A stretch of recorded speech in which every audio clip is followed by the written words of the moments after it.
Beneath the sands of Luxor, scientists found something that was perhaps never meant to be found. Over 1,000 decorated stone blocks that belonged to the ruined temple of a woman pharaoh. It got us thinking, why was this temple so brutally destroyed, and who was this woman? Her name is Hatshepsut, and she is now considered one of Egypt's greatest pharaohs, but for a long time, history almost forgot her. She ruled during the 18th dynasty, from around 1479 to 1458 BCE. She's remembered for her ambitious building projects, successful military campaigns, and flourishing trade expeditions. It turns out she was one out of 4 women to take the title of pharaoh in Egyptian history.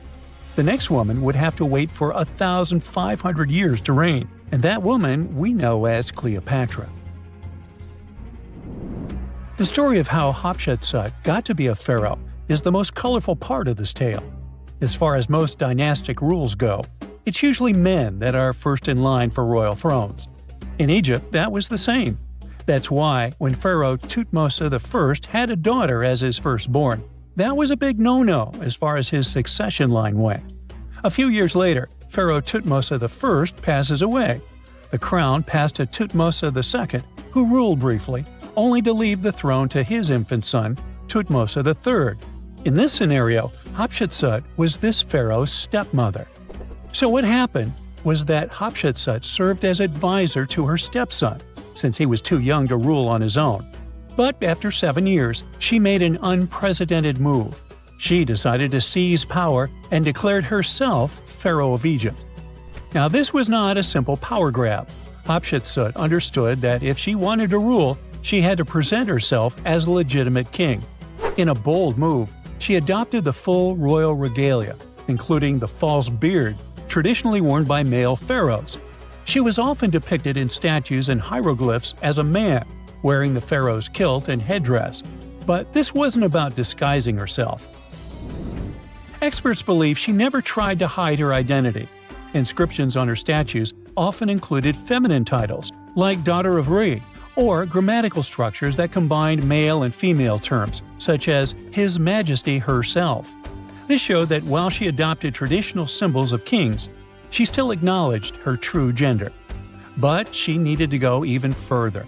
To legitimize her rule, she crafted an elaborate origin story. She claimed that the deity Amun himself had visited her mother in the form of her father, Thutmose I, and that she was his divine daughter. Now this was no small claim, since pharaohs were seen as deities on earth. By aligning herself with Amun, she strengthened her right to the throne. In temple carvings, she depicted this divine birth with Amun, presenting her as his rightful heir.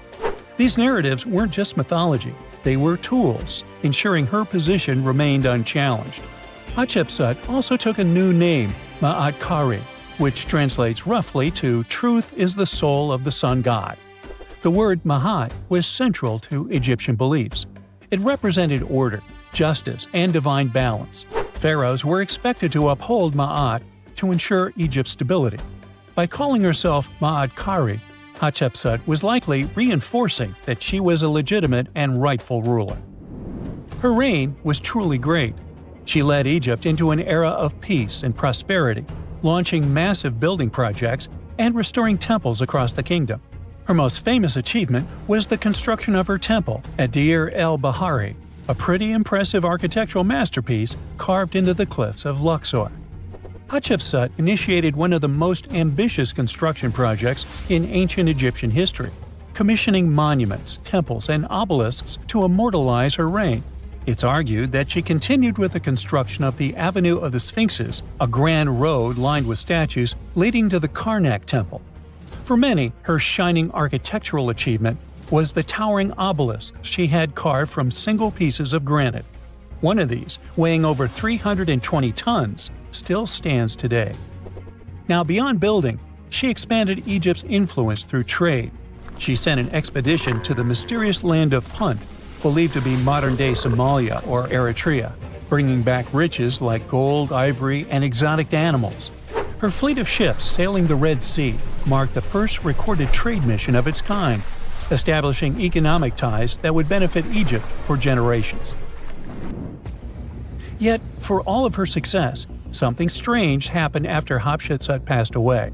Her successor, aka her stepson Thutmose III, who had been overshadowed by her rule, took a drastic step. He ordered her name to be erased from history. Her statues were defaced, her inscriptions chiseled away, and her achievements credited to other rulers. It was as if she had never existed. Some believe Thutmose III wanted to reclaim his rightful place as pharaoh, while others suggest that later rulers, uncomfortable with the idea of a female pharaoh, sought to restore traditional male dominance. The story gets even more tragic. The power struggle between stepmother and stepson continues, since, even after her passing away, Thutmose III built his own temple right next to Hatshepsut's at the Valley of the Kings. But he built his temple with one deliberate modification. His monument was built 11 feet higher than hers. Mind you that this was no accident, it was a symbolic statement. He wanted to overshadow her legacy. But history had other plans. Hatshepsut's legacy started to be rediscovered in the 19th century, and it was only through careful archaeological investigation that her reign was properly recognized. Today, Hatshepsut is remembered as one of Egypt's greatest pharaohs. Her reign, once erased, has been reconstructed through constant archaeological discoveries, proving that her power and influence could not be so easily forgotten. Her resting place had been hidden in plain sight, her body removed from its original chamber in an effort to erase her from history. This final piece of evidence cemented her legacy, proving that even attempts to erase a pharaoh could not really do it. Hatshepsut's grand temple, Djeser-Djeseru, was a stunning architectural feat, designed to immortalize her reign and solidify her divine connection to Amun. But after her death, her successor, Thutmose III, launched that calculated effort to erase her legacy, and parts of her temple were dismantled. Historians still debate why. Was it a dynastic power move, an attempt to restore traditional male rule, or a bid to strengthen Thutmose III's claim to the throne? Maybe he was just a jerk. Whatever the reason, the destruction wasn't immediate. It happened decades after her death, suggesting it might not have been a personal revenge but a broader political strategy. Yet, despite these efforts, her temple endures, and so does her story, a defiant echo of Egypt's first great female pharaoh. Let's travel through space and time to another place. Dashur, Egypt, is known to be home to several resting places of people from ancient Egypt. In the year 2017, scientists uncovered a long-lost pyramid. They quickly called the Ministry of Tourism and Antiquities because they suspected it was going to be a big deal. Unlike most pyramids that were found in the area, this one was completely sealed. Lifting the capstone was a delicate process. When they finally managed to open the pyramid, they expected to find an undisturbed chamber. Instead, it was chaos. The place had been looted, and the personal items of the person that had passed away were scattered all over. But in the middle of the wreckage, they found a chest. Using the latest scanning technology, they managed to read the damaged hieroglyphs on its surface. What they found was unbelievable. The name inscribed there was as clear as day: Princess Hatshepsut. Ooh. The discovery made in 2017 also opened up a lot of questions. After further analysis, scientists discovered the remains belonged to another Hatshepsut. It belonged to a princess that lived during Egypt's 13th dynasty. The fact that her resting place had been looted before it was sealed made scientists wonder, were these ancient people trying to hide something about this public figure? And why is there almost no record about her in ancient Egyptian history? Ooh, stay tuned. This coffin seems to defy logic. No visible openings, no way in or out. And yet, inside lies Lady Dai, a mysterious woman from ancient Egypt, perfectly preserved even after 3,000 years. How did she get there? It was the third intermediate period in Egypt, a time between great dynasties. Pharaohs wore the blue crowns. Priests in Thebes were almost as powerful as kings. Markets were filled with the cries of merchants selling dates, papyrus, and precious perfumes. Lady Chanet was in her late 30s or early 40s, old age by Egyptian standards of that time. Like other Egyptians at the time, she ate meals of bread, lentils, and fish. By that age, her teeth were already badly worn down, yellowish with enamel eroded, because food in ancient Egypt often had grains of sand in it. But she wasn't just a regular woman. When she passed away for unknown reasons, her burial was lavish. Locals wrapped her body in expensive linen and adorned with artificial eyes to replace her real ones that would help her see in the afterlife. And that's exactly how we found her 3,000 years later, in a beautifully decorated sarcophagus. It was made of cartonnage, which is kind of like papier-mâché, made by layering linen and papyrus with adhesive. These coffins were wildly strong, lasting for thousands of years, all thanks to Egypt's super dry climate. But most importantly, Egyptians only used it for the elite. So she was someone very important to the locals, though we might never know why. But there was only one huge problem with her mummy. How did they even put her in the coffin? No matter how much researchers looked, there were simply no entry points. The only visible gap was a tiny slit near her feet. But that's not nearly large enough to place her entire body inside. This mystery puzzled them for decades, until they finally learned the truth only recently. They study those mummies at the Field Museum in Chicago using new technology, CT scans. It's basically like taking thousands of X-rays and piecing them together to create detailed 3D images. That's how we can learn more about the bodies without disturbing them. And it turns out the ancient Egyptians were unbelievably clever. They didn't construct the cartonnage around Shenet-Ah's body, which would be a common and easy thing to do. Instead, embalmers created the coffin first. Then, they softened this coffin with moisture to make it flexible. After that, they carefully molded it around her wrapped body. They did cut a slit along the back of the coffin to do that, but then they laced it up like a corset, so it seemed like there were no openings. Finally, they secured a wooden panel at her feet to keep everything in place. That's where the tiny slit came from. Usually, the insides were removed and put in jars, symbolically guarded by the 4 sons of Horus. Egyptians believed that the deceased would need all that stuff once they got into the afterlife. They also thought it would help preserve the body for ages, which, as we can see, worked amazingly well. Thanks to their beliefs, we now have mummies as time capsules. Each son of Horus was supposed to protect each of the specific body parts.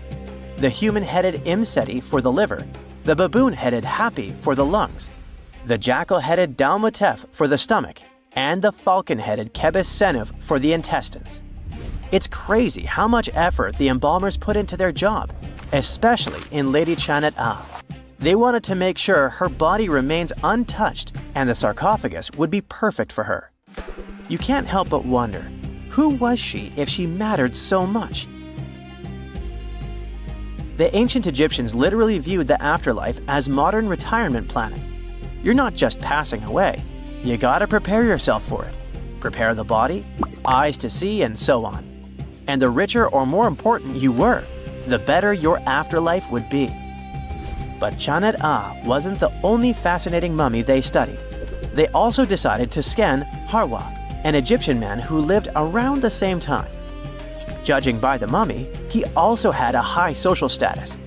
His mummy revealed no signs of hard labor, and his teeth were well kept, which means he enjoyed some high-quality food without tons of sand in it. Some fellas got lucky both in life and after it. But there were many mysterious mummies throughout history. One of them is King Tut, also known as Lady Dai. The story of her began in 1968. Some workers near Changsha, China, were digging an air raid shelter for a hospital. But suddenly, they accidentally uncovered an ancient burial site. They came down there and stumbled upon something incredible. 3 tombs belonging to a noblewoman, her husband, and a young man believed to be their son. She was a noblewoman from ancient China, and she had a fascinating backstory. She lived over 2,000 years ago during the Western Han Dynasty. She was married to Li Kang, a guy who served as chancellor to the Changsha Kingdom, a high-ranking official. At first, it looks like Lady Dai lived a life of luxury and privilege. She had private musicians to play at her parties, and for her personal enjoyment. She probably played the guqin, an instrument that back in the day people associated with intellect and elegance. And she certainly ate like an empress. Fine meats, delicacies, and all things like that. Even her wardrobe was full of some exquisite silk, not even mentioning the tons of cosmetics. But all this wealth came at a cost. The more she aged, the worse her health became. She got a full pack: a heart condition, diabetes, high pressure, and liver issues. It also looks like her back was driving her crazy, probably making it hard for her to even move. Finally, as a cherry on top, she developed gallstones. All this packed together eventually led to a heart attack that took her life around the age of 50. There was one haunting detail. Scientists found over 130 melon seeds in her stomach and intestines. Most likely, she ate watermelon just hours before she passed away, which means it was probably during summer when the fruit was ripe. She enjoyed a sweet, simple treat before her life was cut short. The excavation began in 1972, and this wasn't easy at all.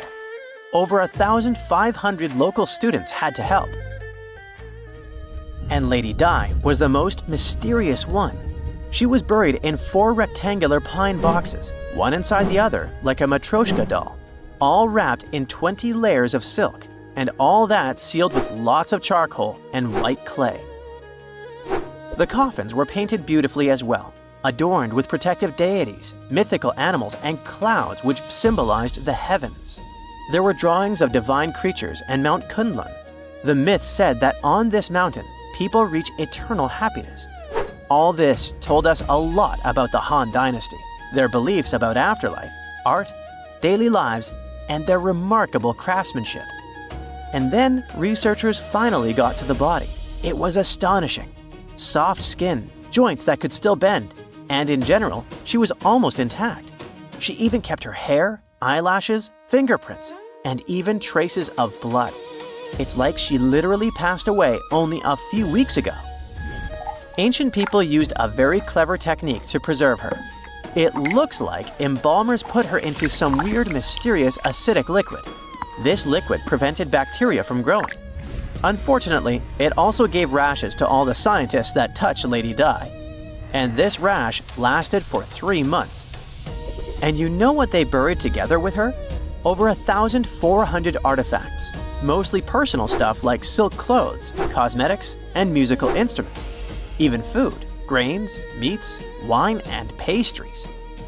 There were also 162 carved wooden figurines of various servants and musicians. It's possible that they were either just there to service her even in the afterlife, or maybe based on her actual servants. There are countless doors all over the world that haven't been opened for decades, and even centuries. The question is why? It seems that nowadays you can open any door you want. The truth is that some doors were sealed for a grave reason.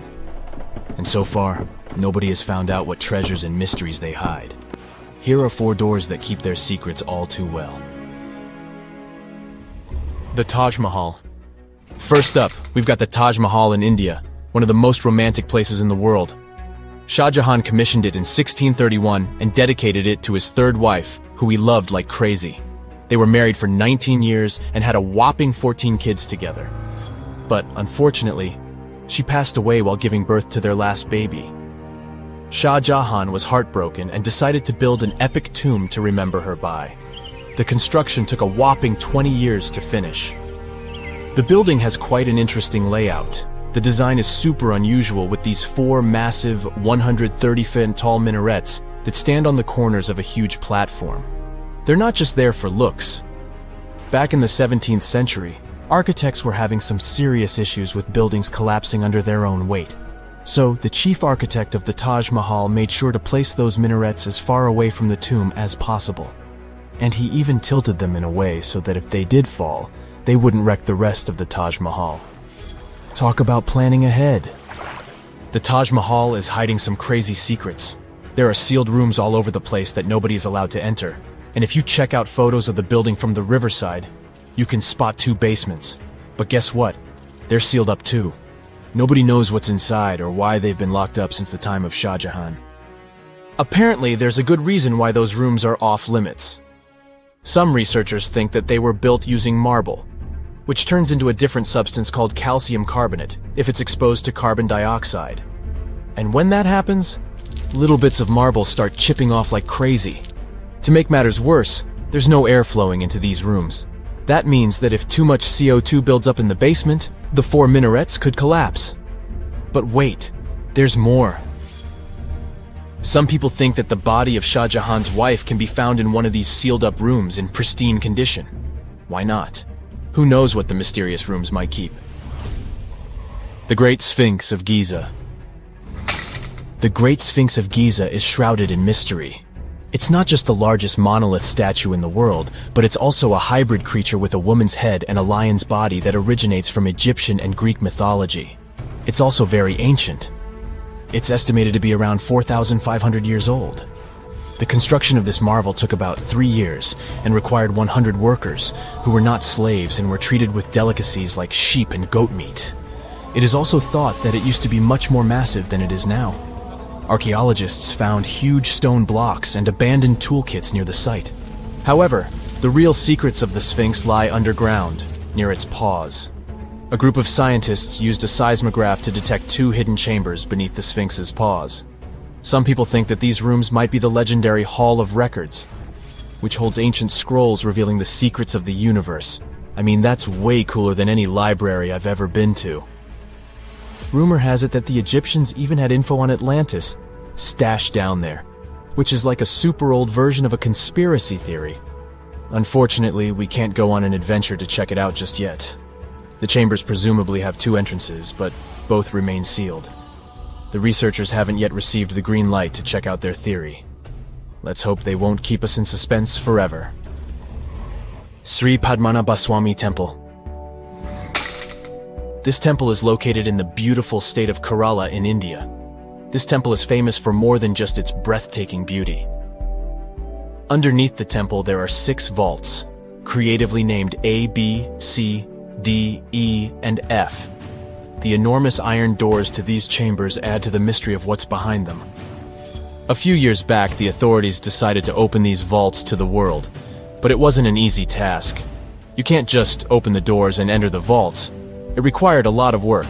It took them a while, but finally, in 2011, they opened 5 of the 6 chambers.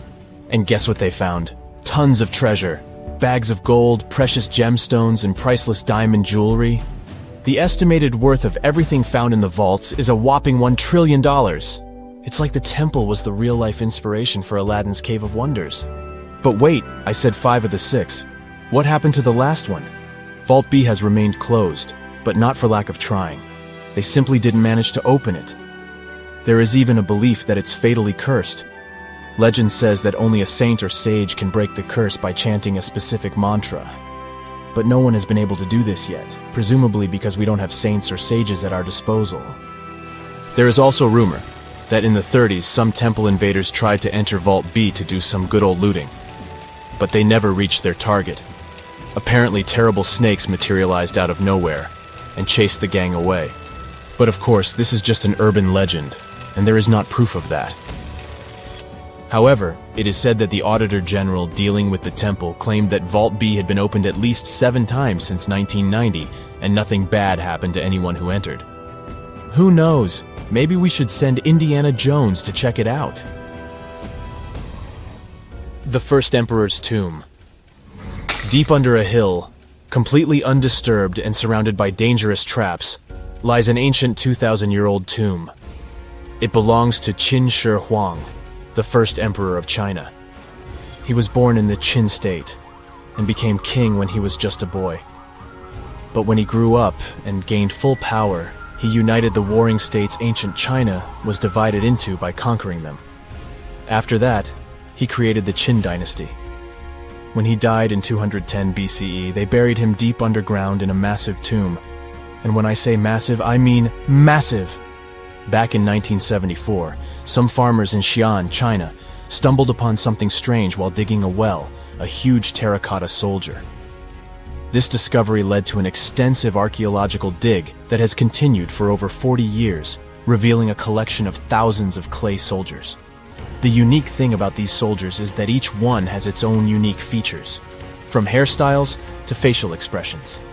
It's believed that there could be up to 8,000 of these soldiers, but only 2,000 have been found so far. Interestingly, the central tomb, which is believed to be the resting place of the emperor, is still untouched.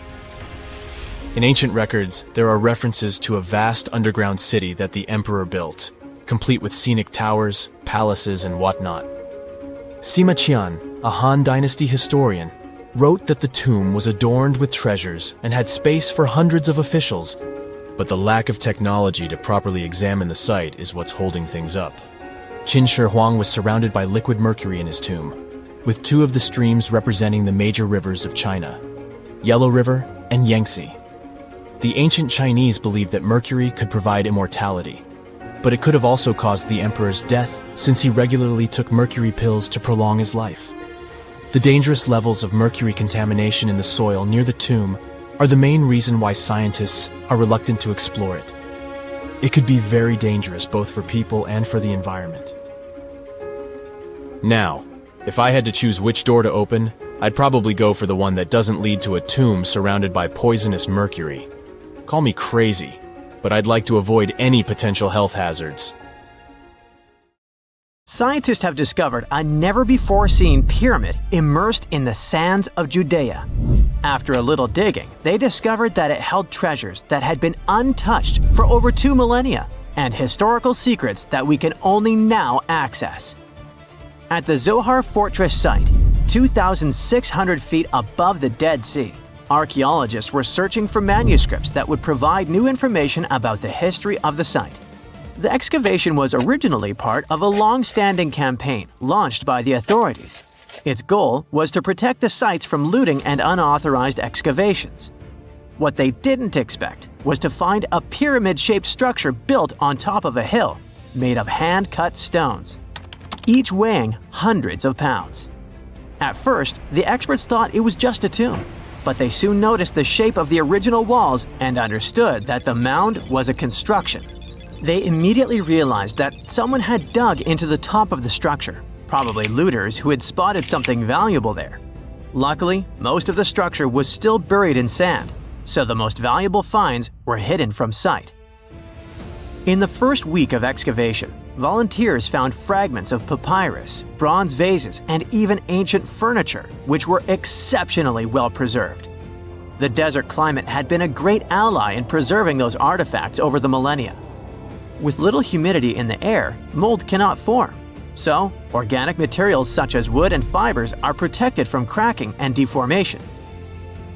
Hypotheses suggested that the pyramid had been built during the First Temple period. However, new discoveries have shown that it's more recent, from the Hellenistic period. Considering this and the fact that the structure dates back 2,200 years, it's believed that it probably appeared shortly after the death of Alexander the Great, the famous ancient Greek king of Macedonia. At that time, his generals divided the former Seleucid Empire. Ptolemy took control of Egypt and the surrounding regions, including the Dead Sea area, while Seleucus took control of the north, which is now part of the Middle East. It's still not known for sure whether the pyramid was built under the rule of the Ptolemaics or the Seleucids. Both Ptolemaic coins and coins from the Seleucid kingdom have been found at the site. Even so, many scholars believe it was built when the region was under Ptolemaic control. Evidence also suggests that the building, despite its longevity, collapsed at some point. But that's not why it was abandoned by the ancient Egyptians, which begs the question of what purpose it was built for. Some believe it was used as a tomb due to its picturesque location on top of a hill.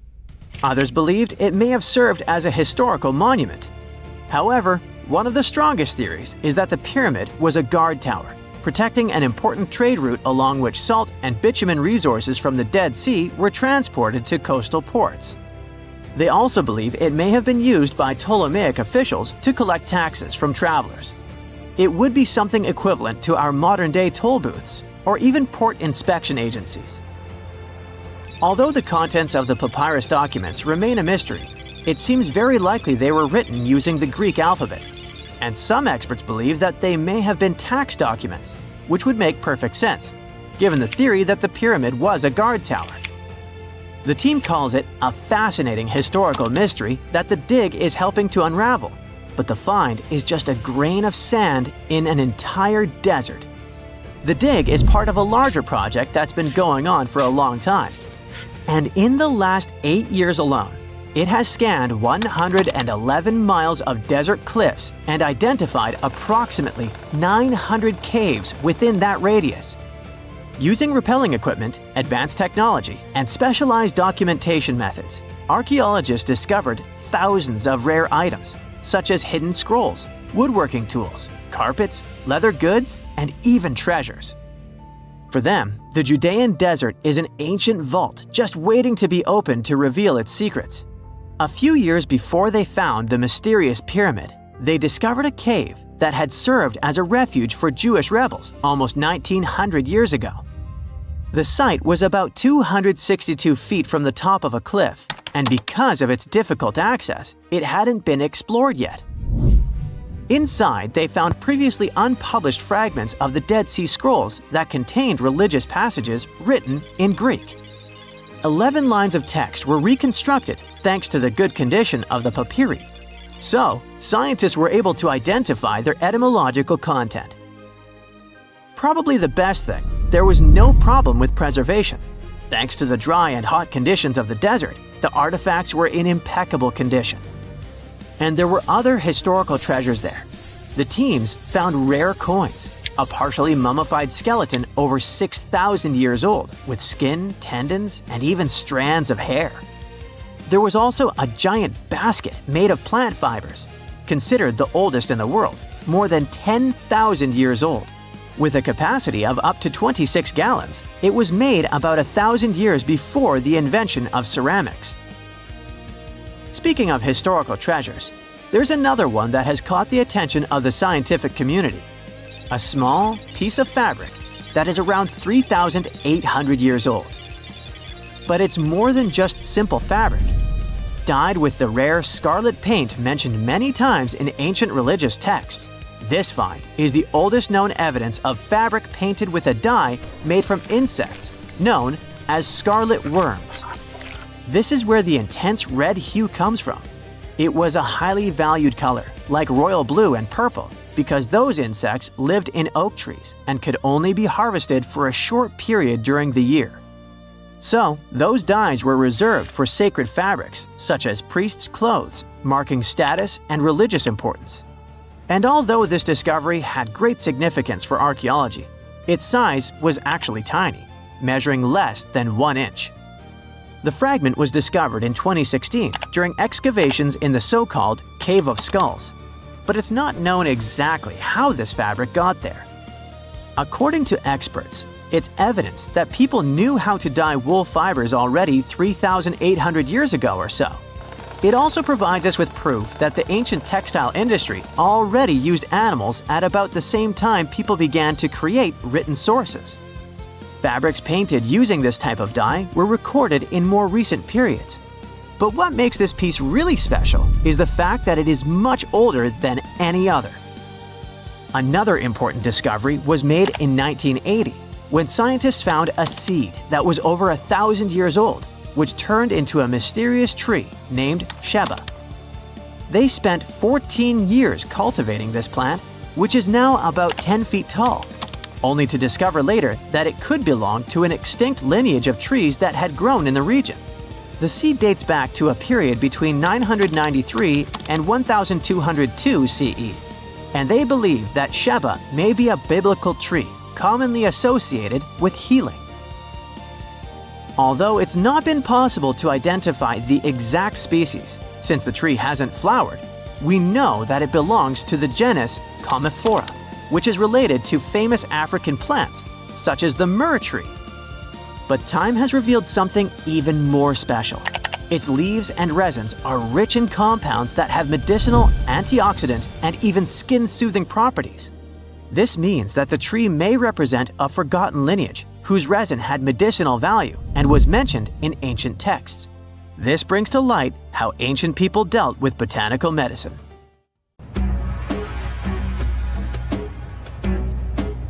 This is not a dune set.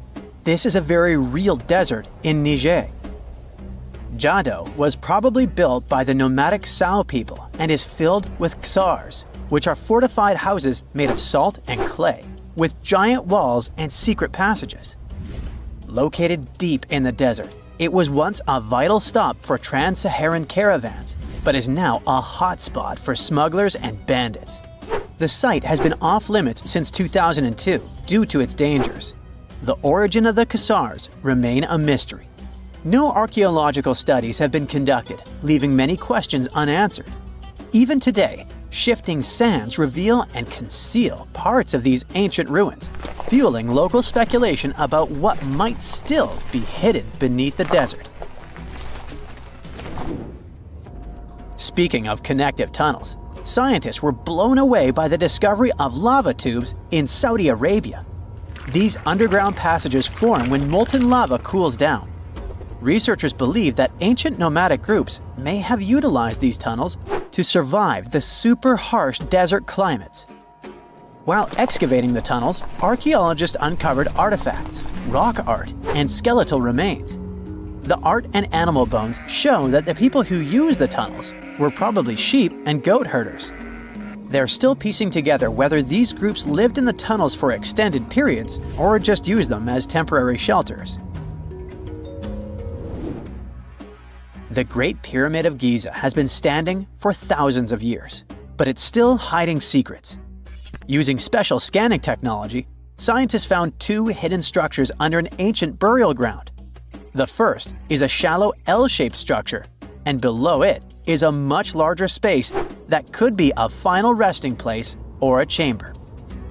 The smaller structure was filled with sand on purpose, while the deeper one might be an empty chamber. Experts believe the two are connected, possibly as an entrance leading to a secret chamber. This is big news because it might give us some more insight into who built the pyramids and why. The world is full of ancient writing, but some messages refuse to give up their secrets, like the mystery of the Bash Plemi tablet. This unusual stone, pulled from a lake in Georgia, is covered in symbols no one can read. Even with modern technology, experts are completely stumped. The tablet is about the size of a book, with 60 symbols carefully carved into its surface, but 39 of them don't match any known language. Some resemble scripts from ancient civilizations in the Middle East, India, and Egypt, but none are an exact match. To make things even trickier, part of the tablet is broken off, meaning a piece of the puzzle is missing forever. To rule out a hoax, scientists studied the tablet closely. They confirmed it's made of vesicular basalt, an extremely tough local rock. Whoever carved these symbols must have been really skilled. Based on similar archaeological finds, experts believe the tablet could date back thousands of years, possibly to the late Bronze or early Iron Age. Some symbols repeat, which could mean they're numbers. Maybe it's an inventory list, a record of battles, or even an offering to the deities.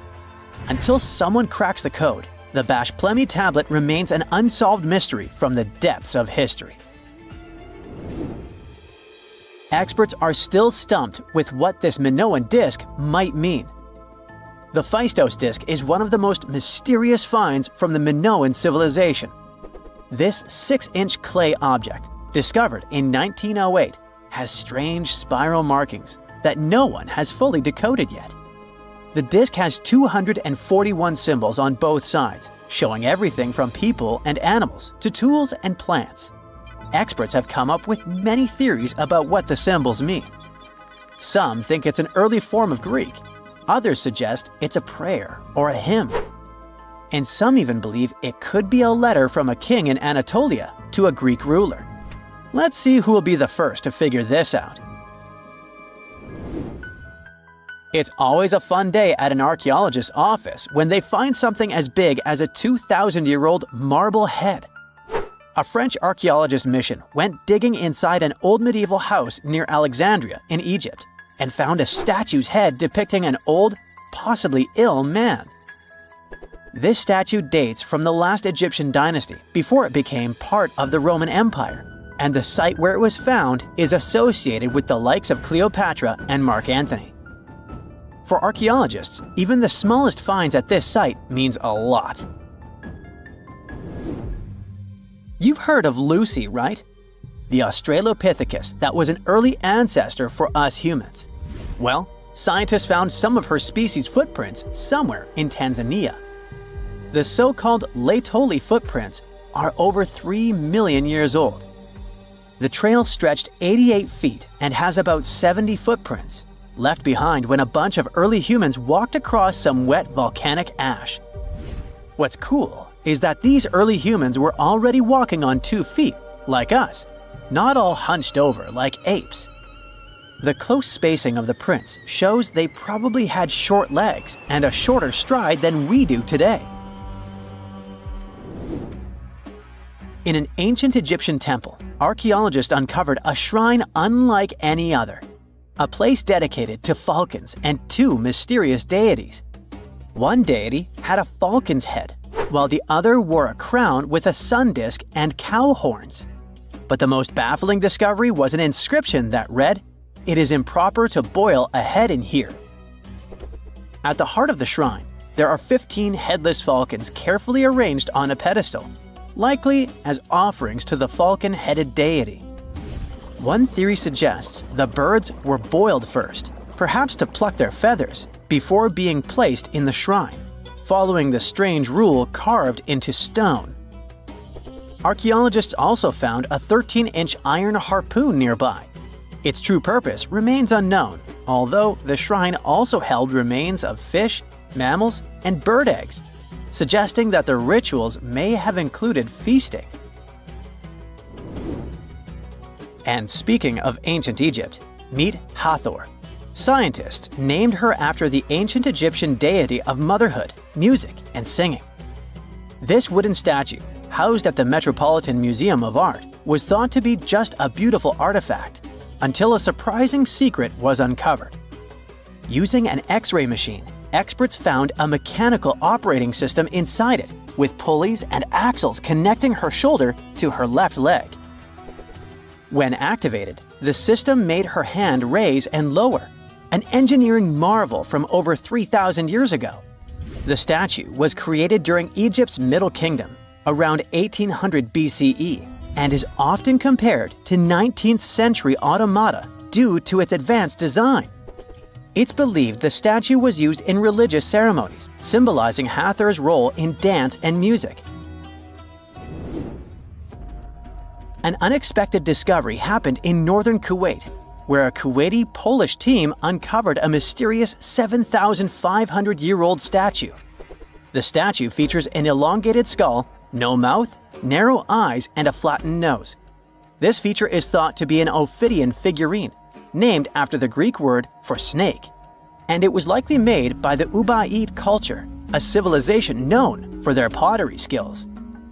While no one knows exactly what role this weird statue played, it might have been linked to rituals or symbolic practices. Some scientists think these figurines, found in homes or final resting places, were tied to important cultural beliefs. We couldn't mention unresolved mysteries of this world without speaking about these elongated skulls. In the deserts of Peru, researchers uncovered 5 ancient skeletons, 2 with unnaturally elongated skulls. While head shaping was common in many cultures, these skulls defy explanation. Local legends tell tales of the so-called gentiles, a mysterious race banished underground by the powerful deities. Some say this is what the skulls represent. Others think this is some type of genetic anomaly, which was confirmed after finding an infant skull, too large to be artificially shaped. Most people know that pyramids were built as grand tombs for the pharaohs. designed to ensure they had a smooth journey to the afterlife. The Great Pyramid of Giza, for instance, was constructed for the pharaoh Khufu. But what most people don't know is that this whole pyramid building trend started right here with the step pyramid of Djoser about 4,700 years ago. This massive structure was built for Pharaoh Djoser, a ruler from Egypt's 3rd dynasty. It rises 7 layers high above the ground and stands about 200 feet tall. We think of it today as a phenomenal architectural project. But for ancient Egyptians, the step pyramid of Djoser turned out to be more like a massive experiment, a trial run, if you will, to perfect their building skills before they moved on to even more ambitious pyramids. Reaching new heights is super exciting, but the real mystery is what is going on below the ground. In this pyramid's underground labyrinth, there is a network of tunnels stretching about 3.5 miles long, and some researchers believe these tunnels might have been part of a sophisticated water system that could completely change what we think about pyramid construction. Let's talk about this massive complex located in Saqqara. Surrounding the pyramid, there's what's known as a dry moat, a continuous trench that is up to 164 feet wide and almost 2 miles long. It forms a sort of rectangular shape around the pyramid. This trench has an average depth of about 65 feet. Now, if you were to add up all the earth and rock they dug out to create this moat, it would be about 10 times the volume of the step pyramid itself. For the longest time, people just assumed this trench was nothing more than a huge quarry, a place where they dug up stone and clay to build the step pyramid. Makes sense, right? But when you take a closer look, it doesn't add up. The trench is too narrow and deep to be practical for mining, and its layout doesn't match anything we know about ancient Egyptian quarrying methods. Plus, some sections of the trench are actually covered with a rocky ceiling, which would have made it nearly impossible to use as a quarry. Another theory suggests that the dry moat had some kind of spiritual significance. Maybe it was a sacred place, where souls of nobles gathered to serve the late king in the afterlife. There are even niches in the walls that work as a hint at this spiritual function. But most researchers believe that this purpose likely developed much later, long after the complex was built for Djoser. So what was the moat really designed for? In 2020, a researcher came up with a pretty intriguing idea. It is possible that this trench was actually designed to collect and manage water, especially after heavy rainfalls. Now, that makes sense when you consider the location. The moat sits in an area that could easily have been flooded by runoff water from nearby plains. This could also explain why the trench wasn't used for new graves until much later when the climate became drier and less prone to flooding. The story becomes even more intriguing, as this trench appears to be part of a larger, more complex hydraulic system within the Djoser complex. It is like the trench has several compartments, carefully carved out of the rock and connected by tunnels. These compartments likely served as a part of a water treatment system, where water would flow from one compartment to the next, getting cleaner as it moved along. Now, here is where things start to tie into the pyramid itself. The Djoser complex has a series of underground shafts, and some researchers think that water from the moat's deep trench might have been used to power a hydraulic lift system, and this giant water-powered elevator could have been used to raise the heavy stones needed to build the pyramid. It worked like a volcano, but instead of lava, water did the heavy lifting. Imagine a big deep hole in the ground at the center of the pyramid site. Inside this hole, there was a huge wooden platform, kind of like a giant raft that could move up and down. When the workers wanted to lift a heavy stone, they would fill the hole with water. As the water rose, the wooden platform started to float up, carrying the stone with it, almost like a giant water-powered elevator. When the stone reached the right height, the workers slid it off the platform and onto the pyramid. The idea is that water from the deep trench, after being cleaned and filtered, would flow into these shafts. A massive float, possibly made of wood, would then rise as the water filled the shaft, lifting the stones up to where they were needed for construction. Once the stone was in place, they'd let the water out, lowering the platform back down to the bottom, ready to lift the next stone. This fancy hydraulic lift system could have been a game changer, making the whole building process a lot faster and more efficient without using a lot of workforce.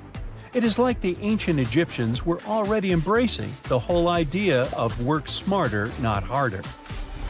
But of course, not everyone is on board with this theory.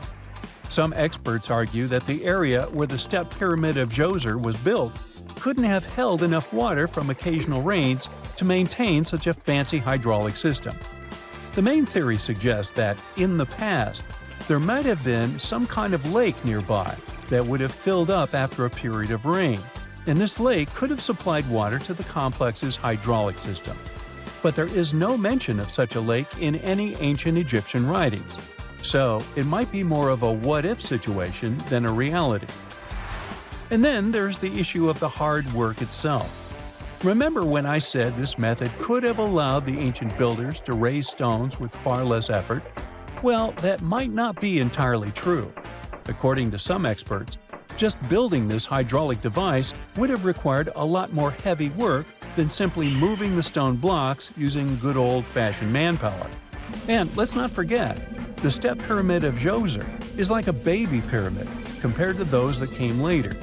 The stones used for Djoser's pyramid weighed, on average, about 660 pounds each, which is nothing compared to the more than 2.5-ton blocks used later for the pyramid of Chephren.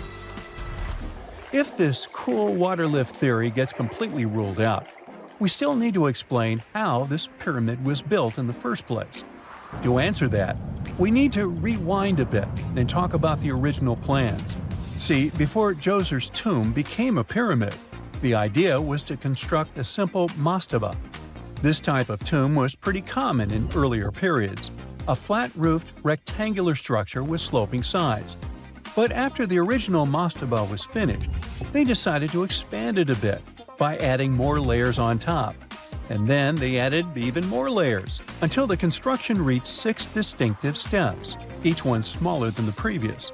And they probably did all this by raising those heavy stones using ramps, not a water-powered elevator. There is still so much we don't know about the step pyramid of Djoser.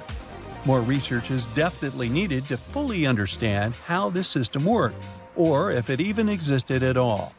But the idea of using water to help build the pyramid adds a whole new layer to our understanding of ancient Egyptian engineering. It's a powerful reminder of just how clever and resourceful those builders were, using the natural landscape and the power of water to create one of the most iconic monuments in history. What is a boat doing in the middle of a desert? You would expect to find a seagoing vessel closer to shore. This is the question archaeologists had been asking for decades. In 1988, there was a storm near one of the most important archaeological sites in ancient Egypt. A wooden structure emerged from the sand. It was hollowed out by termites. Scientists were determined to solve its mystery. In 2000, they began excavating the site near Abydos, Ubidos. An American team of experts soon discovered a boat that was 70 feet long, and it wasn't alone. In total, there were 14 boats neatly resting next to each other.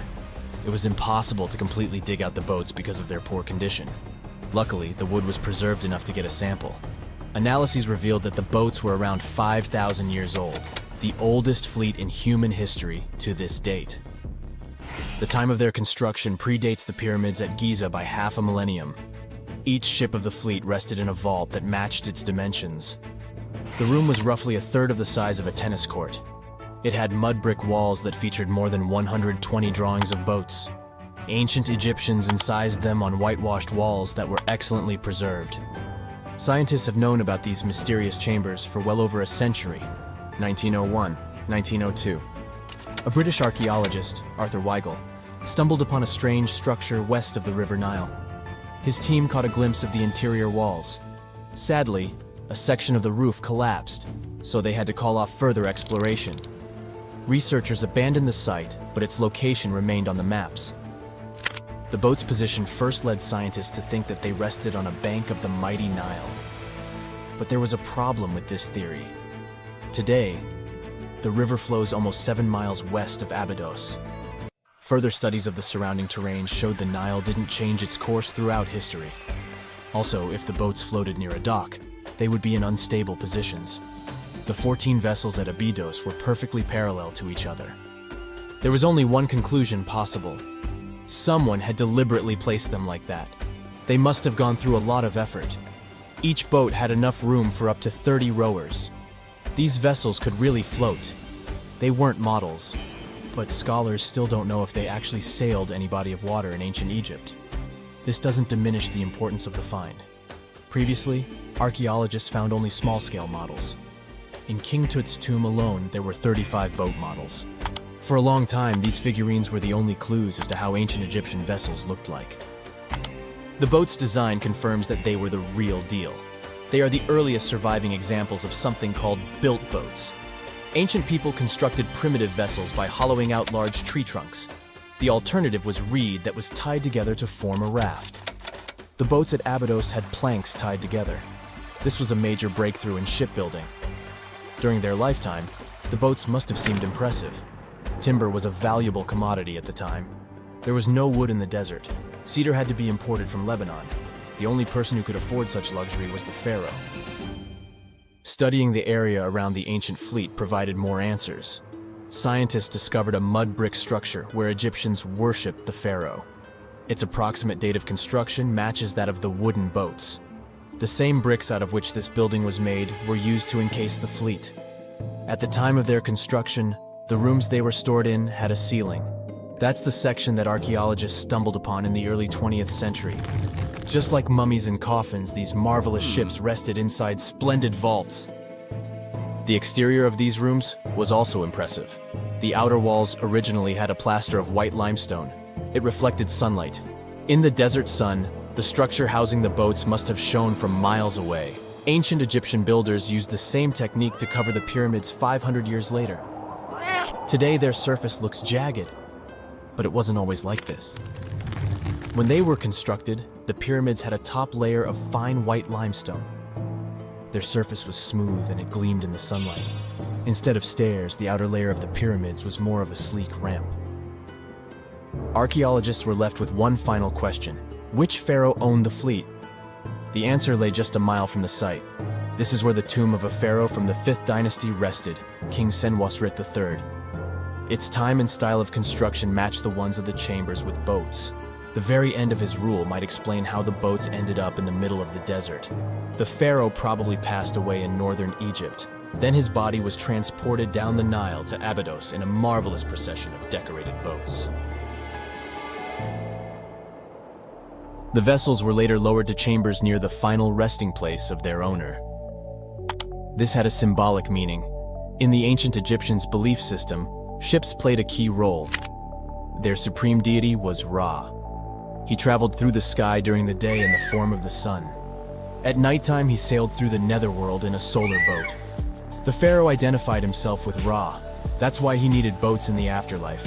That was the only way to regenerate himself. Just as the sun rises every day above the horizon.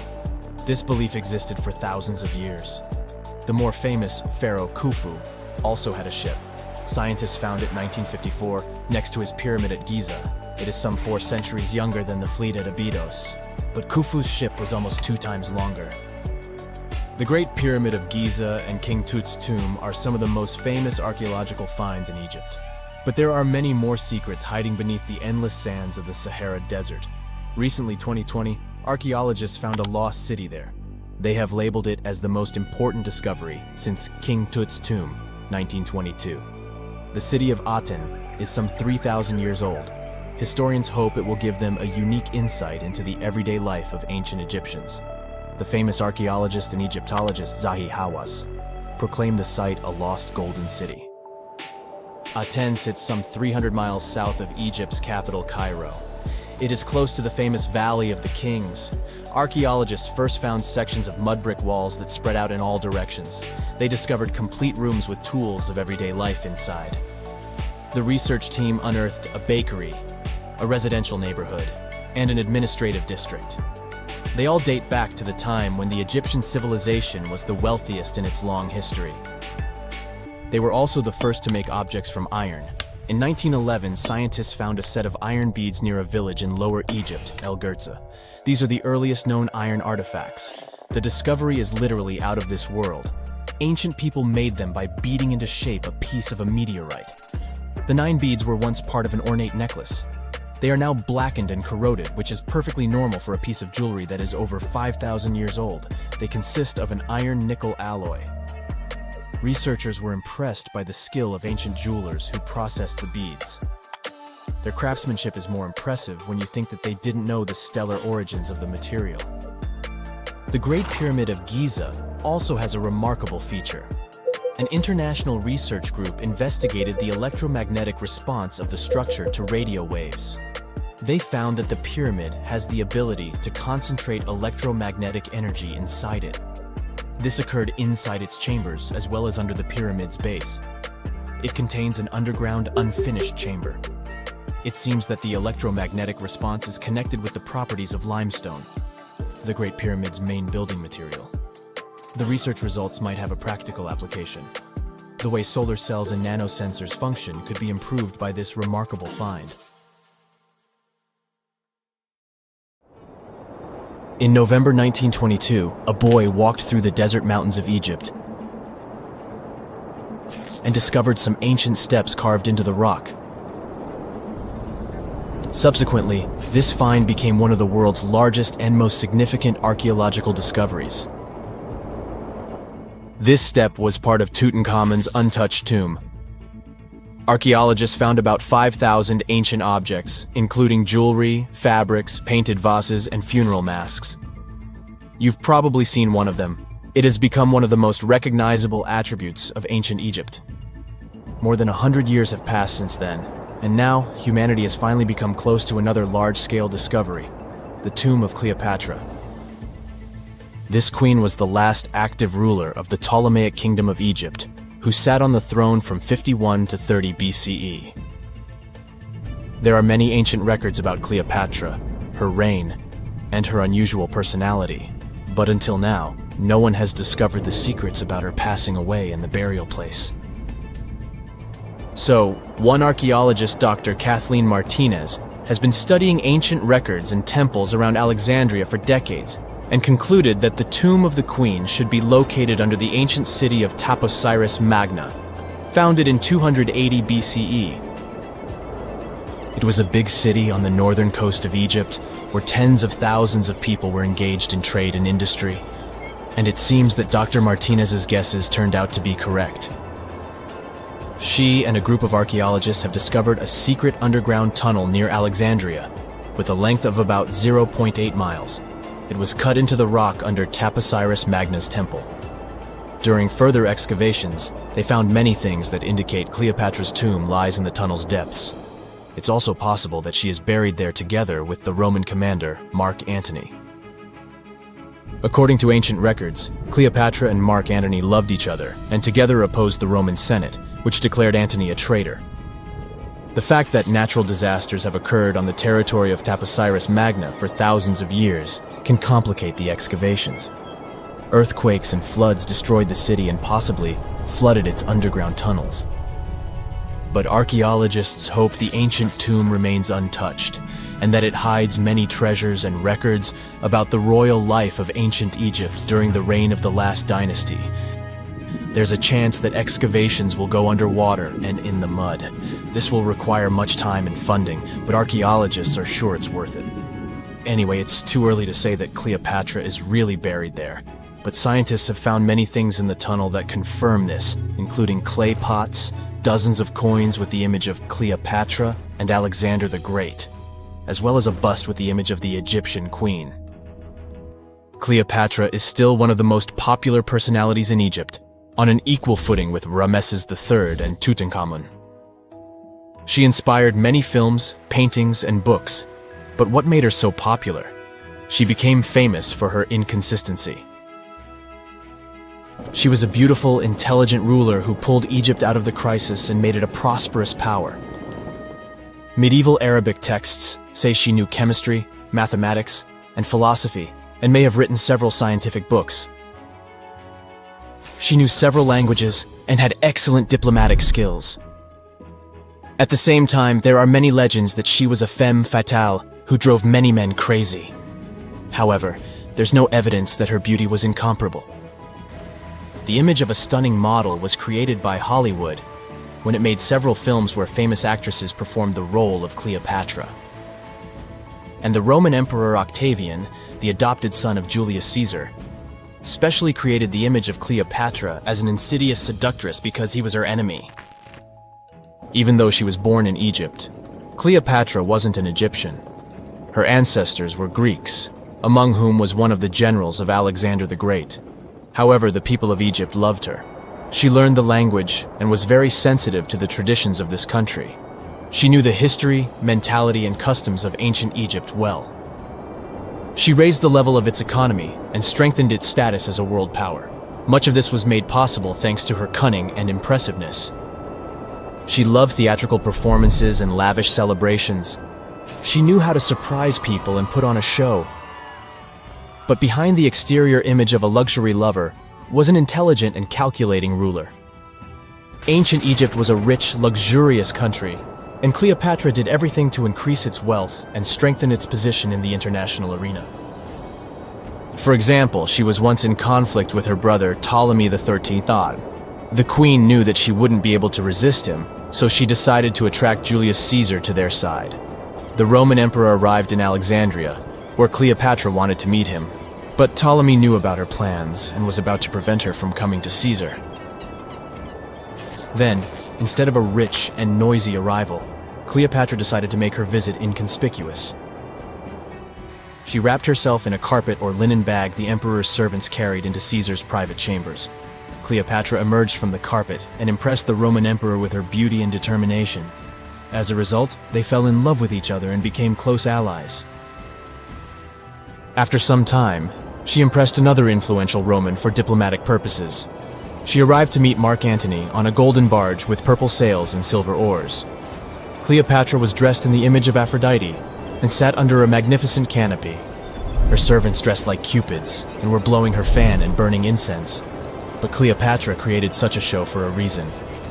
She knew that Antony revered Greek mythology and considered himself the embodiment of Dionysus.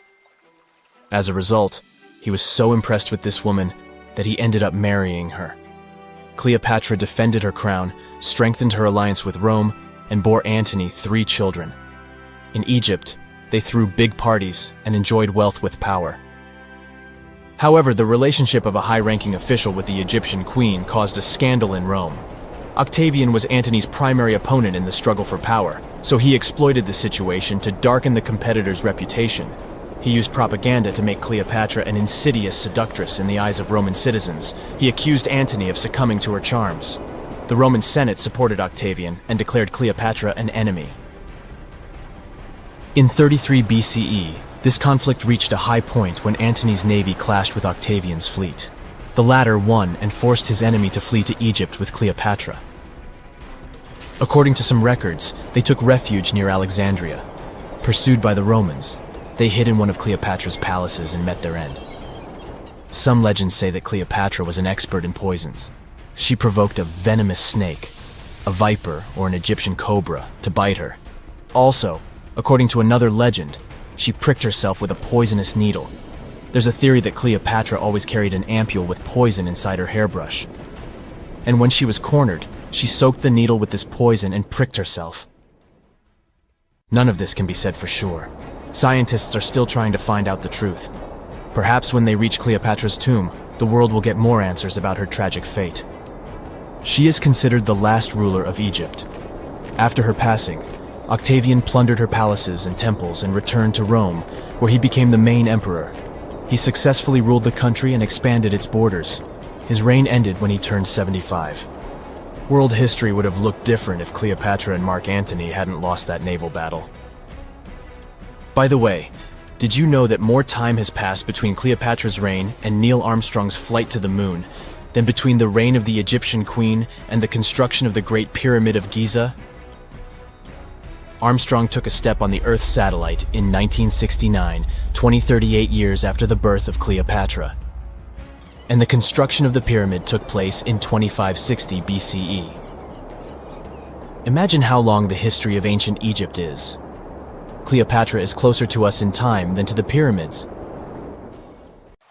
Whenever you hear about ancient ruins, you almost never picture them being suspended somewhere, or just randomly hanging on the branch of a tree, right? In fact, for most of the ancient artifacts we have exposed in museums all over the world, archaeologists did quite an impressive amount of digging.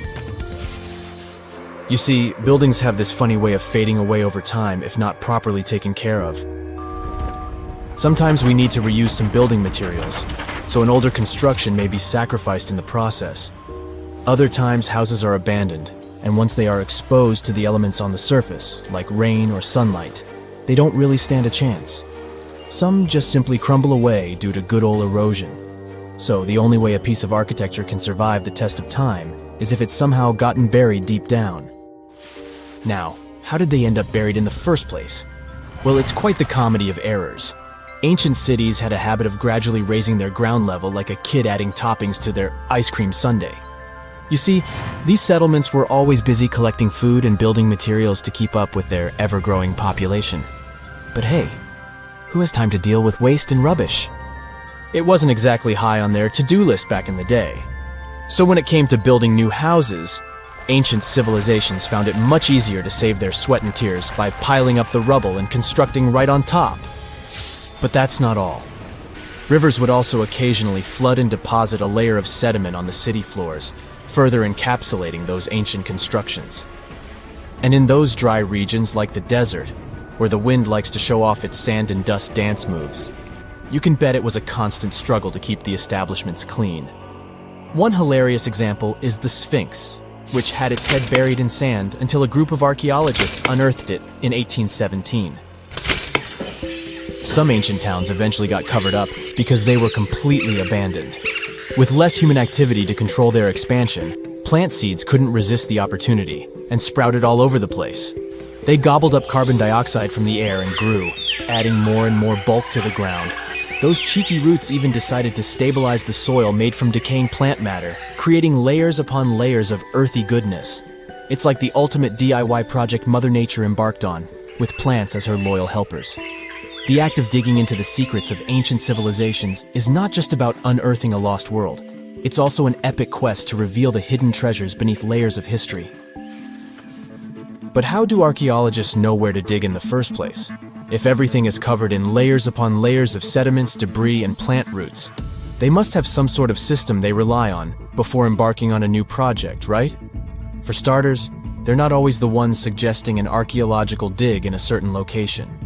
Let me explain. Let's say you're a contractor and you want to build a new fancy apartment complex in your city. Some local legislations have certain requirements before your project can start, though. For instance, before anyone starts building on a piece of land, they might need to bring in specialists to check the soil. These clever folks can be archaeologists, geologists, or paleontologists, and they need to keep an eye on things during development. If any artifacts or ecofacts, fancy word for organic remnants, are discovered, these experts swoop in to excavate and study them. But what about sites that have nothing to do with bulldozers and yellow hats? Archaeologists have more than one trick up their sleeves when it comes to locating ancient hotspots. They dive deep into historic records with a healthy dose of detective work. By sniffing out old documents and maps, they can piece together the puzzle of human activity in a specific area. If a site has been visited before, it's even better. Finding records of past excavations or historical accounts can give archaeologists lots of information on where to continue their treasure hunt. Before archaeologists start swinging their shovels, they engage in a bit of a visual scan mission. Armed with a grid system, they'll stroll around the site, keeping their eyes peeled for any artifacts that might be hiding just beneath the Earth's upper layer. From groundstone tools to historic glass and even ancient garbage dumps, yes, they're also valuable. These keen-eyed explorers can spot signs of human activity faster than most people. If they stumble upon midden soil, fancy term for a garbage dump, they know for sure that humans once called this place home. Archaeologists don't just rely on their trusty shovels, though. They have an arsenal of gadgets to aid in their search for hidden wonders. Geophysical tools are like their secret weapons. Take the resistivity meter, for example. This clever contraption measures the electrical component of the soil and any buried features or artifacts. A buried wall, for instance, will create a different resistivity reading than the surrounding soil. Magnetometers and ground-penetrating radar work in similar ways, showcasing potential hints of ancient treasures in the soil. And who could forget our trusty old friend, the GPS? It helps archaeologists map out precise locations, like a high-tech treasure map, leading them straight to their pot of gold. Care to virtually visit some of the most important archaeological sites in the world? Well, follow me. In the United Kingdom, for instance, you'll find this interesting place called Stonehenge. It's one of many henges scattered around, but this one really takes the cake. Picture this: massive ancient stones standing tall and proud, arranged in a funky outer ring and an inner horseshoe, with some smaller stones thrown in for good measure. And guess what? These amazing stones have been around for over 5,000 years. Talk about a serious case of rock-solid longevity. Now, here's where it gets interesting. According to local folklore, the legendary wizard Merlin whipped out his magic wand and poof! He teleported these massive stones all the way from Ireland. Apparently, some giants had assembled them there, but Merlin decided they would look much better at their new location. Others think it's just the ruined remains of an old Roman spiritual edifice. These amazing structures were built by our Bronze Age ancestors. With their simple tools and limited tech, they managed to create this monumental masterpiece. Impressive, right? Unfortunately, there's still so much we don't know about this area. Stonehenge's initial purpose remains a mystery to this day. Sure, there are lots of theories, but scientists have yet to agree on the subject. However, we do know that it's perfectly aligned to catch the sunrise during the summer and winter solstices. The ancient city of Pompeii is an equally amazing archaeological site. Picture this: Mount Vesuvius, a notorious troublemaker, decided to throw a volcanic tantrum and completely covered this ancient Roman city. It turned it into a time capsule, located outside present-day Naples in Italy. Fast forward to the year 1748, when a bunch of adventurous explorers stumbled upon Pompeii. Lo and behold, they discovered a treasure trove of well-preserved goodies: streets, houses, food. Probably a bit stale by then. Blingy jewelry, fancy sculptures, colorful frescoes, everyday household items, and even animal and human remains. It was like an epic archaeological party. From the looks of it, Pompeii had it all. Fancy houses and villas, a massive 20,000-seat arena, cute little artisan shops, hangouts like taverns. And let's not forget the saucy spots like those luxurious bathhouses for some intense pampering. There's also the Sanctuary of Apollo, where people used to gather for their daily dose of worship. And of course, the bustling heart of the city, the Forum of Pompeii, where all the cool people used to hang out. And guess what? Pompeii is so cool that it made it to UNESCO's World Heritage List back in 1997. That's like the ultimate Hall of Fame for historical awesomeness. It also includes many other famous buildings and sites, like the Taj Mahal in India and the Acropolis of Athens in Greece. It's 1898, and you're taking part in excavations in Saqqara. This place, not far away from Cairo, is full of ancient tombs and pyramids. You're in your Indiana Jones mood and hope to find something really phenomenal to become famous. Gold, manuscripts, treasure maps, mummies of famous pharaohs. Wait, a wooden bird? You're really disappointed as it looks like a regular toy. An old one, but still. Little do you know that years later, someone would propose that your bird was actually an ancient monoplane. So the artifact, nicknamed the Saqqara bird, is made of a sycamore tree. The birdie has a wingspan of just 7 inches and weighs around 40 grams. A perfect original souvenir from Egypt, I would say. It's over 2,000 years old and looks pretty plain, without any carvings of feathers or other intricate ornaments. It has a beak and eyes though, which makes our find look like a hawk, the emblem of the deity Horus. Its tail is rather unusual as it's squared, looks weirdly upright, and it seems like the sunken part of it was the place for a now missing piece. Humans love solving a good mystery, so there have been several attempts to explain the use of the birdie. First, quite simply, is that it was a ceremonial object.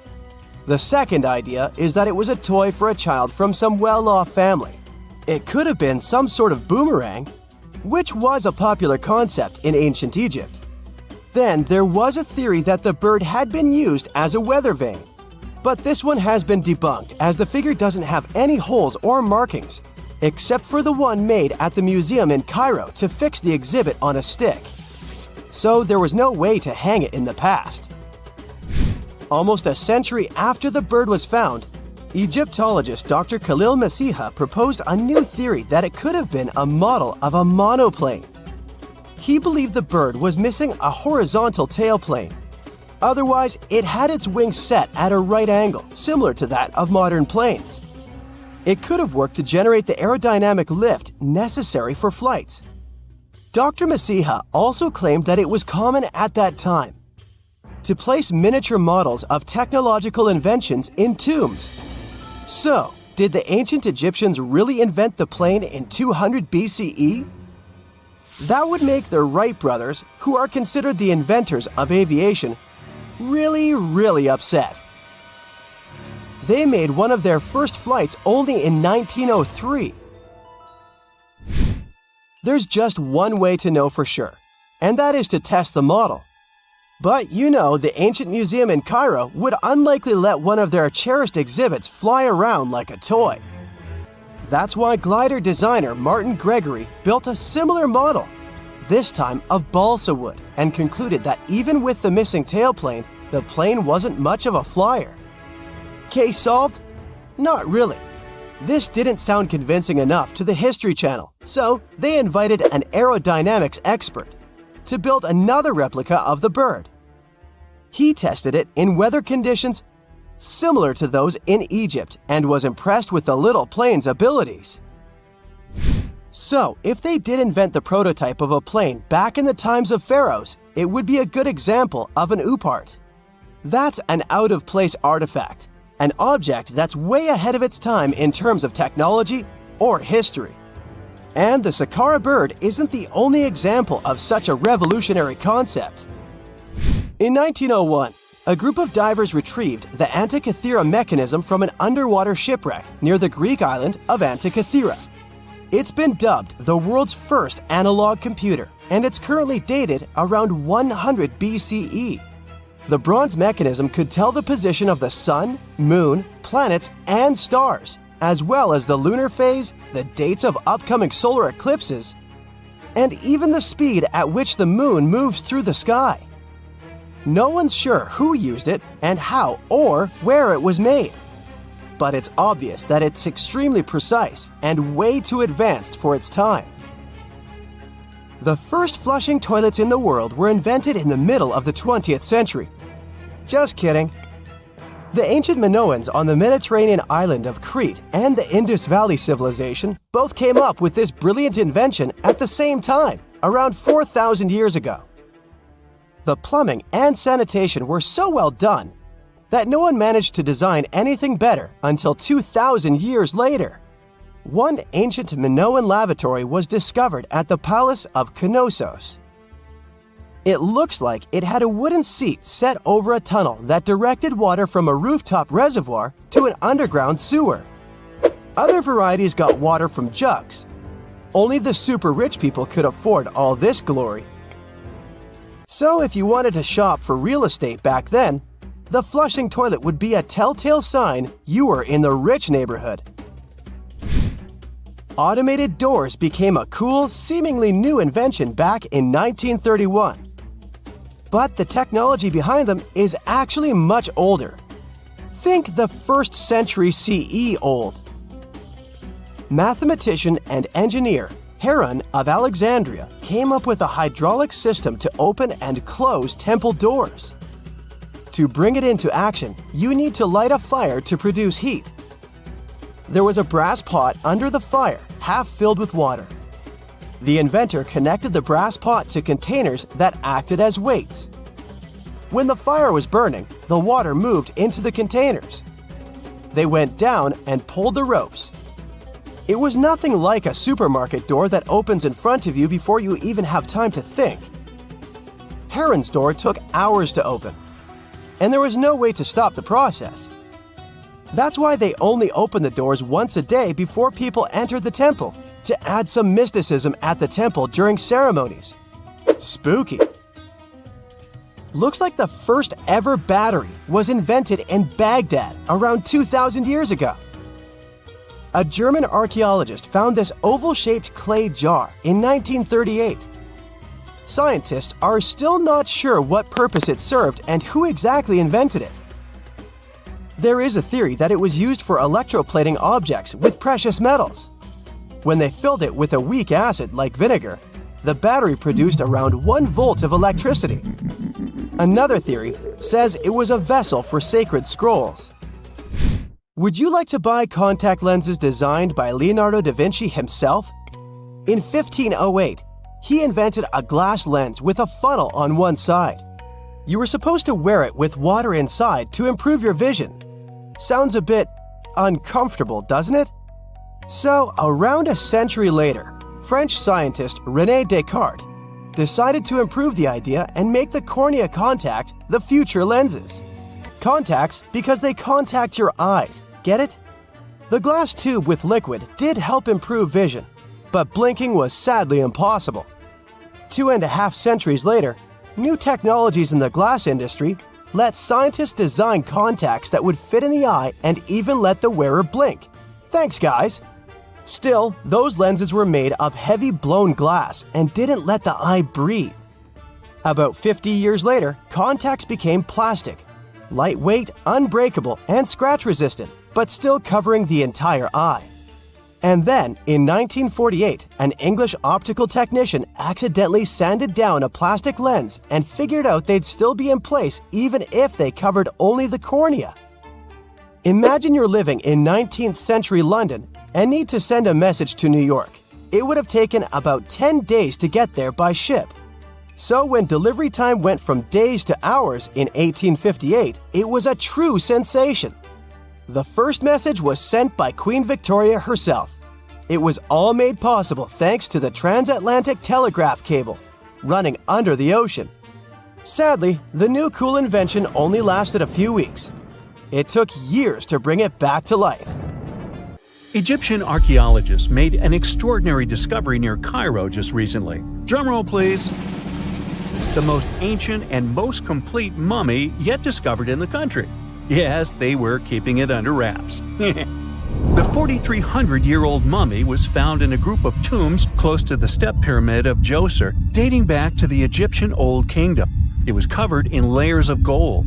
The team also found several other tombs, including one belonging to an ancient Egyptian official and another belonging to a secret keeper who had the power to perform special ceremonies.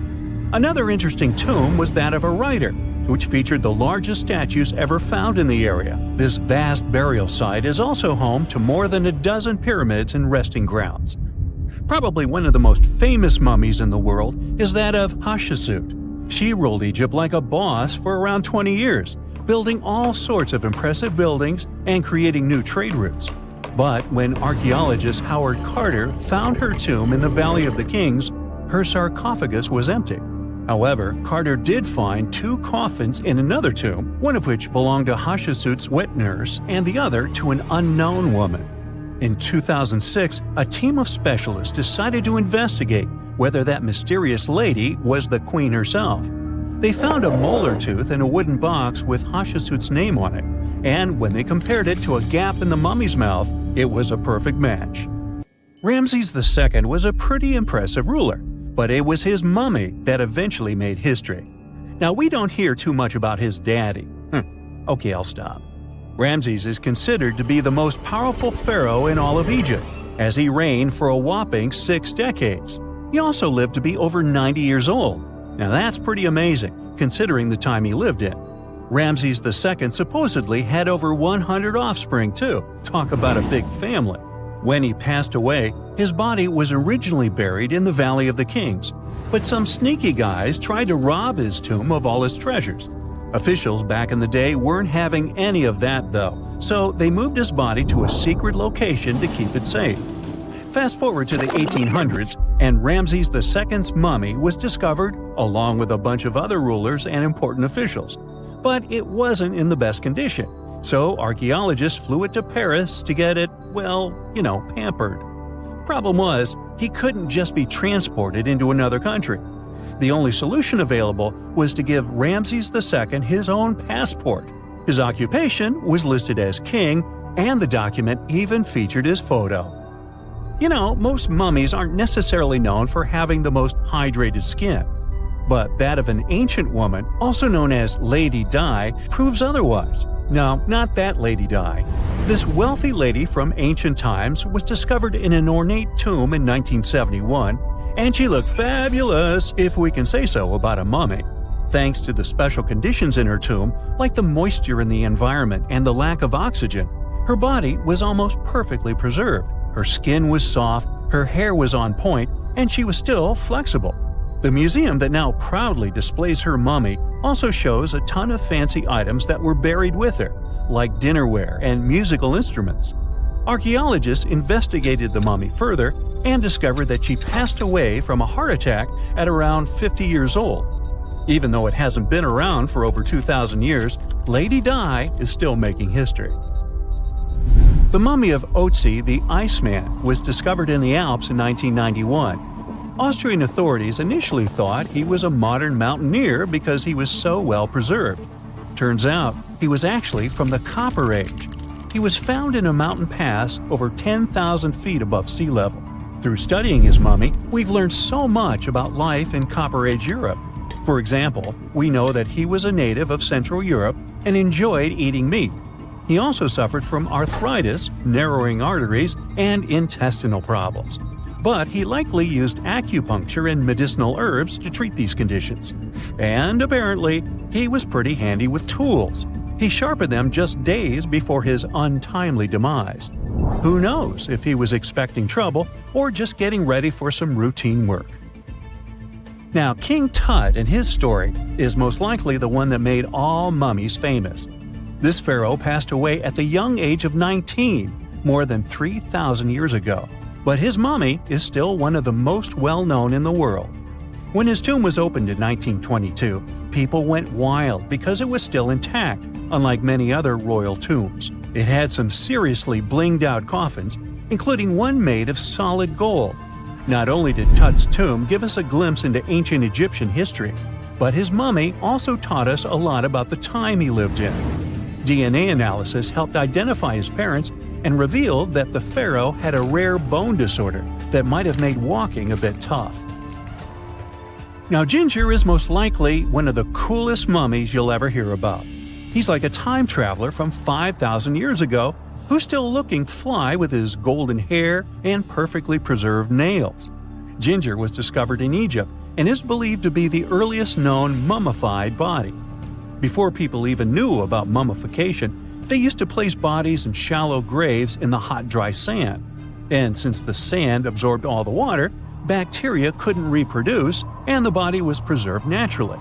Now, scientists are not sure if Ginger's preservation was intentional or not, but since he was buried with some pottery vessels, it's likely that whoever buried him knew some serious preservation techniques.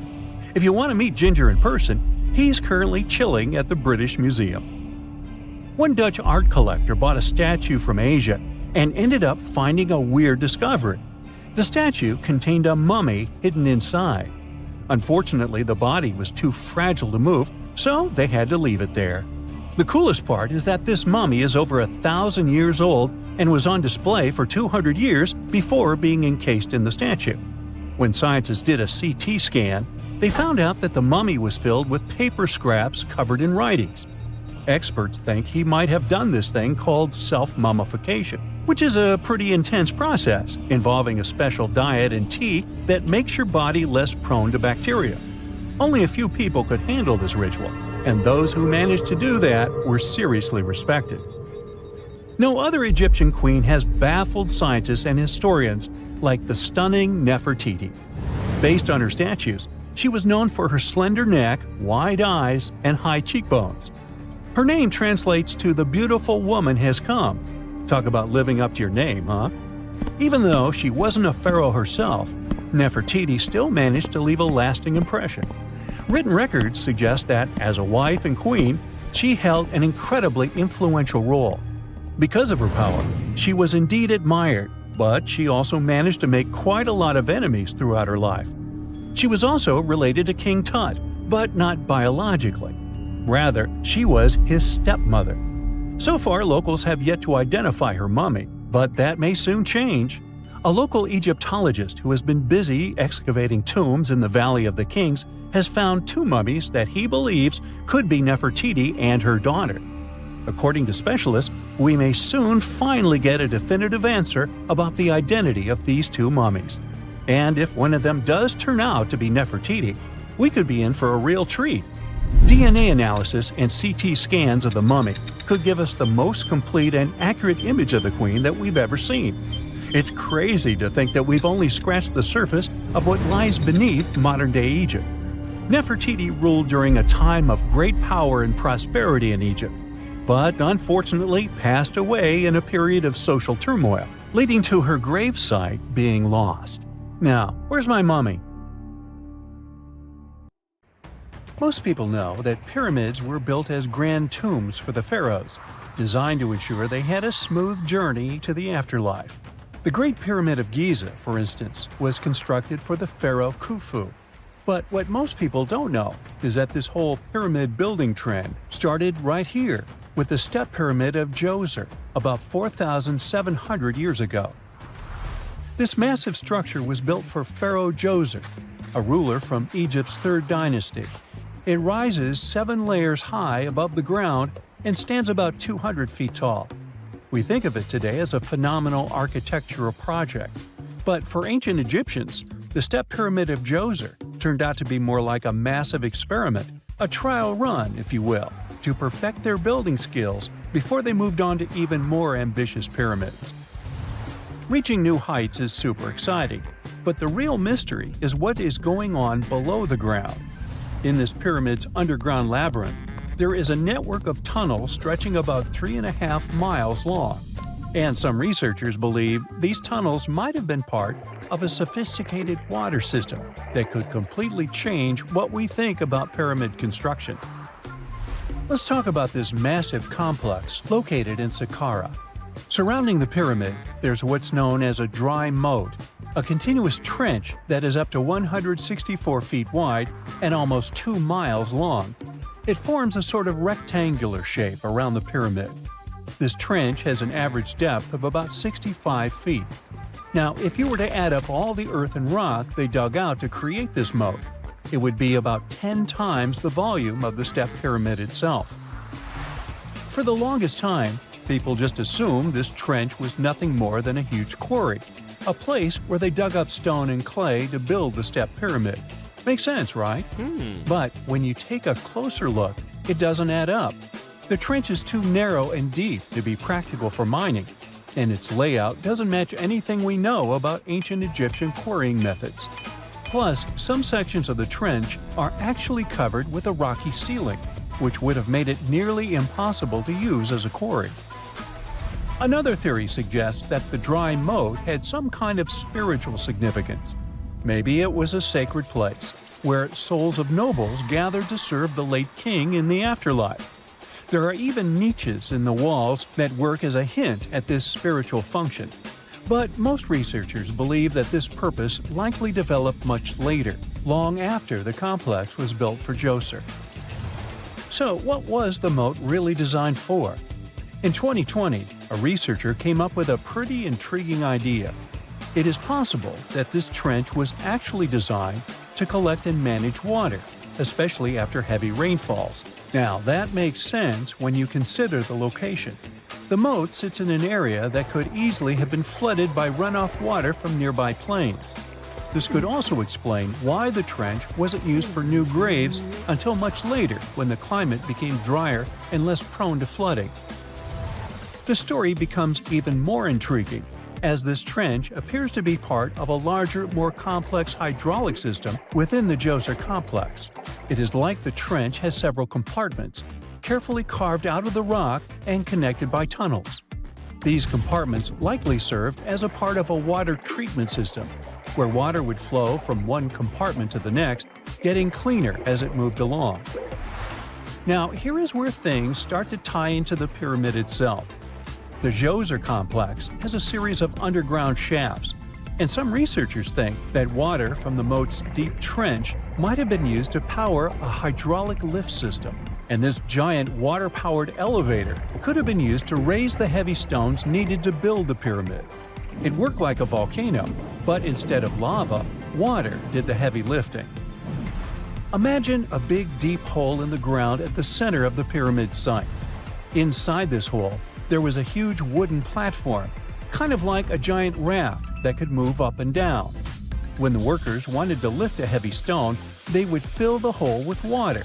As the water rose, the wooden platform started to float up, carrying the stone with it, almost like a giant water-powered elevator. When the stone reached the right height, the workers slid it off the platform and onto the pyramid. The idea is that water from the deep trench, after being cleaned and filtered, would flow into these shafts. A massive float, possibly made of wood, would then rise as the water filled the shaft, lifting the stones up to where they were needed for construction. Once the stone was in place, they'd let the water out, lowering the platform back down to the bottom, ready to lift the next stone. This fancy hydraulic lift system could have been a game changer, making the whole building process a lot faster and more efficient without using a lot of workforce. It is like the ancient Egyptians were already embracing the whole idea of work smarter, not harder. But of course, not everyone is on board with this theory. Some experts argue that the area where the step pyramid of Djoser was built couldn't have held enough water from occasional rains to maintain such a fancy hydraulic system.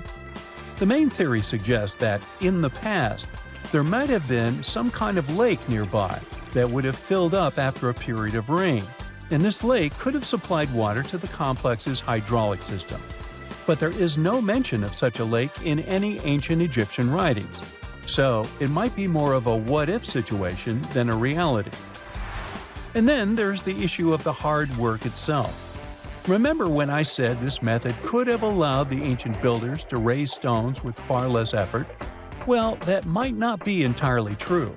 According to some experts, just building this hydraulic device would have required a lot more heavy work than simply moving the stone blocks using good old-fashioned manpower.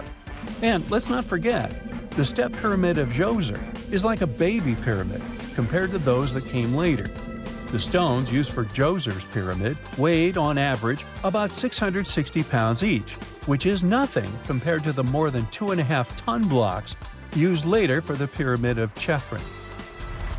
If this cool water lift theory gets completely ruled out, we still need to explain how this pyramid was built in the first place. To answer that, we need to rewind a bit and talk about the original plans. See, before Djoser's tomb became a pyramid, the idea was to construct a simple mastaba. This type of tomb was pretty common in earlier periods, a flat-roofed, rectangular structure with sloping sides. But after the original mastaba was finished, they decided to expand it a bit by adding more layers on top.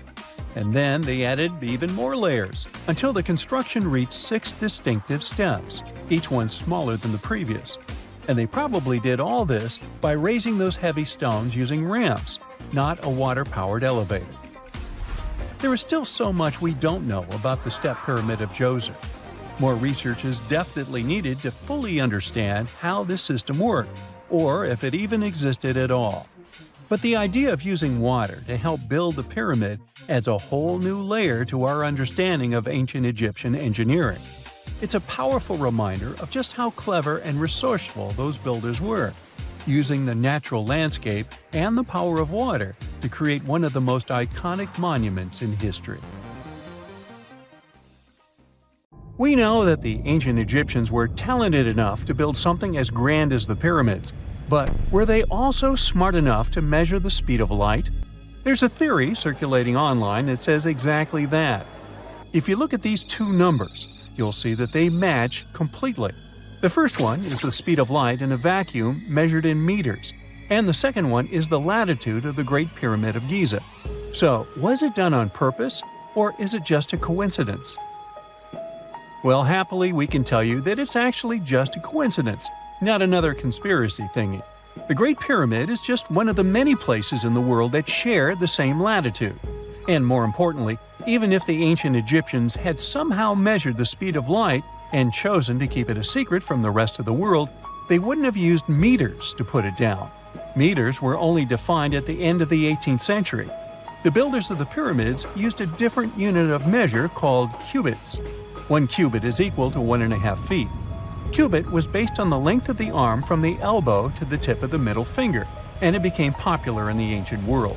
So if they wanted to impress the rest of the world and set the pyramids at a point that matched the speed of light in cubits, they would have to build their iconic constructions somewhere in Europe. And then the Danish astronomer who first measured the speed of light in 1676 would have been really upset to know that someone had done it centuries before him. So although they were ahead of their time in many aspects, the ancient Egyptians never measured the speed of light or used longitude and latitude to map their locations. The base of the Great Pyramid of Giza might seem like a perfect square, but it's actually an 8-sided structure, not 4-sided. Each of its 4 sides has a subtle concave indentation that splits it evenly from base to tip. The official version is that a British pilot was the first to notice it in 1940 while flying over the pyramid. He took a photograph that showed shadows highlighting these indentations. Some people think these lines are only visible from above and can best be seen at dawn and dusk during the spring and autumn equinoxes. This has led to a freaky theory that the ancient Egyptians might have designed the pyramids to communicate with something looking at them from above. Now, the Great Pyramid is one of only 3 pyramids that used to have a swivel door. It weighed around 20 tons, but they could still easily open it from the inside. Its precise fit made it nearly invisible from the outside, with no visible latch or handle. There were only slight variations in the exterior stone that gave out an opening. The other 2 pyramids with similar doors belonged to Khufu's father and grandfather. The Great Pyramid also has a hidden void at least 100 feet long that was only found in 2017. We still don't know what lies within the space, what purpose it served, or if it is the only space of its kind.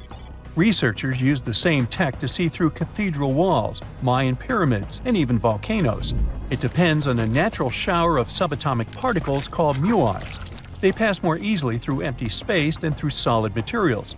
So if they arrange multiple muon detectors around a structure, scientists can map out its solid and empty areas.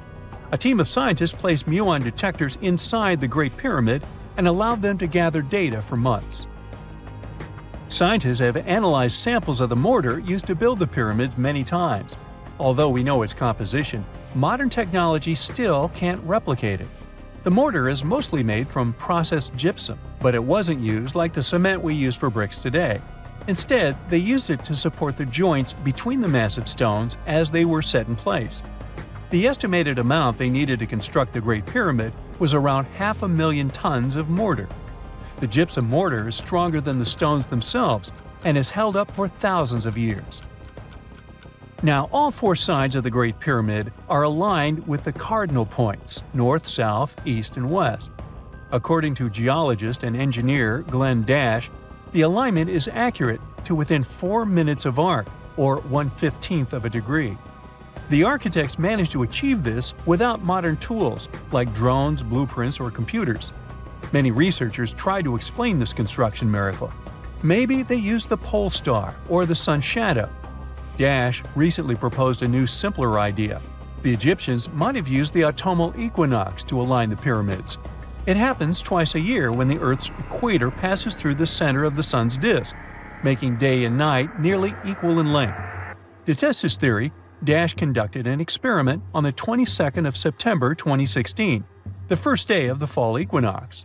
He used a special rod the Egyptians had to cast a shadow and tracked its tip at regular intervals, forming a smooth curve.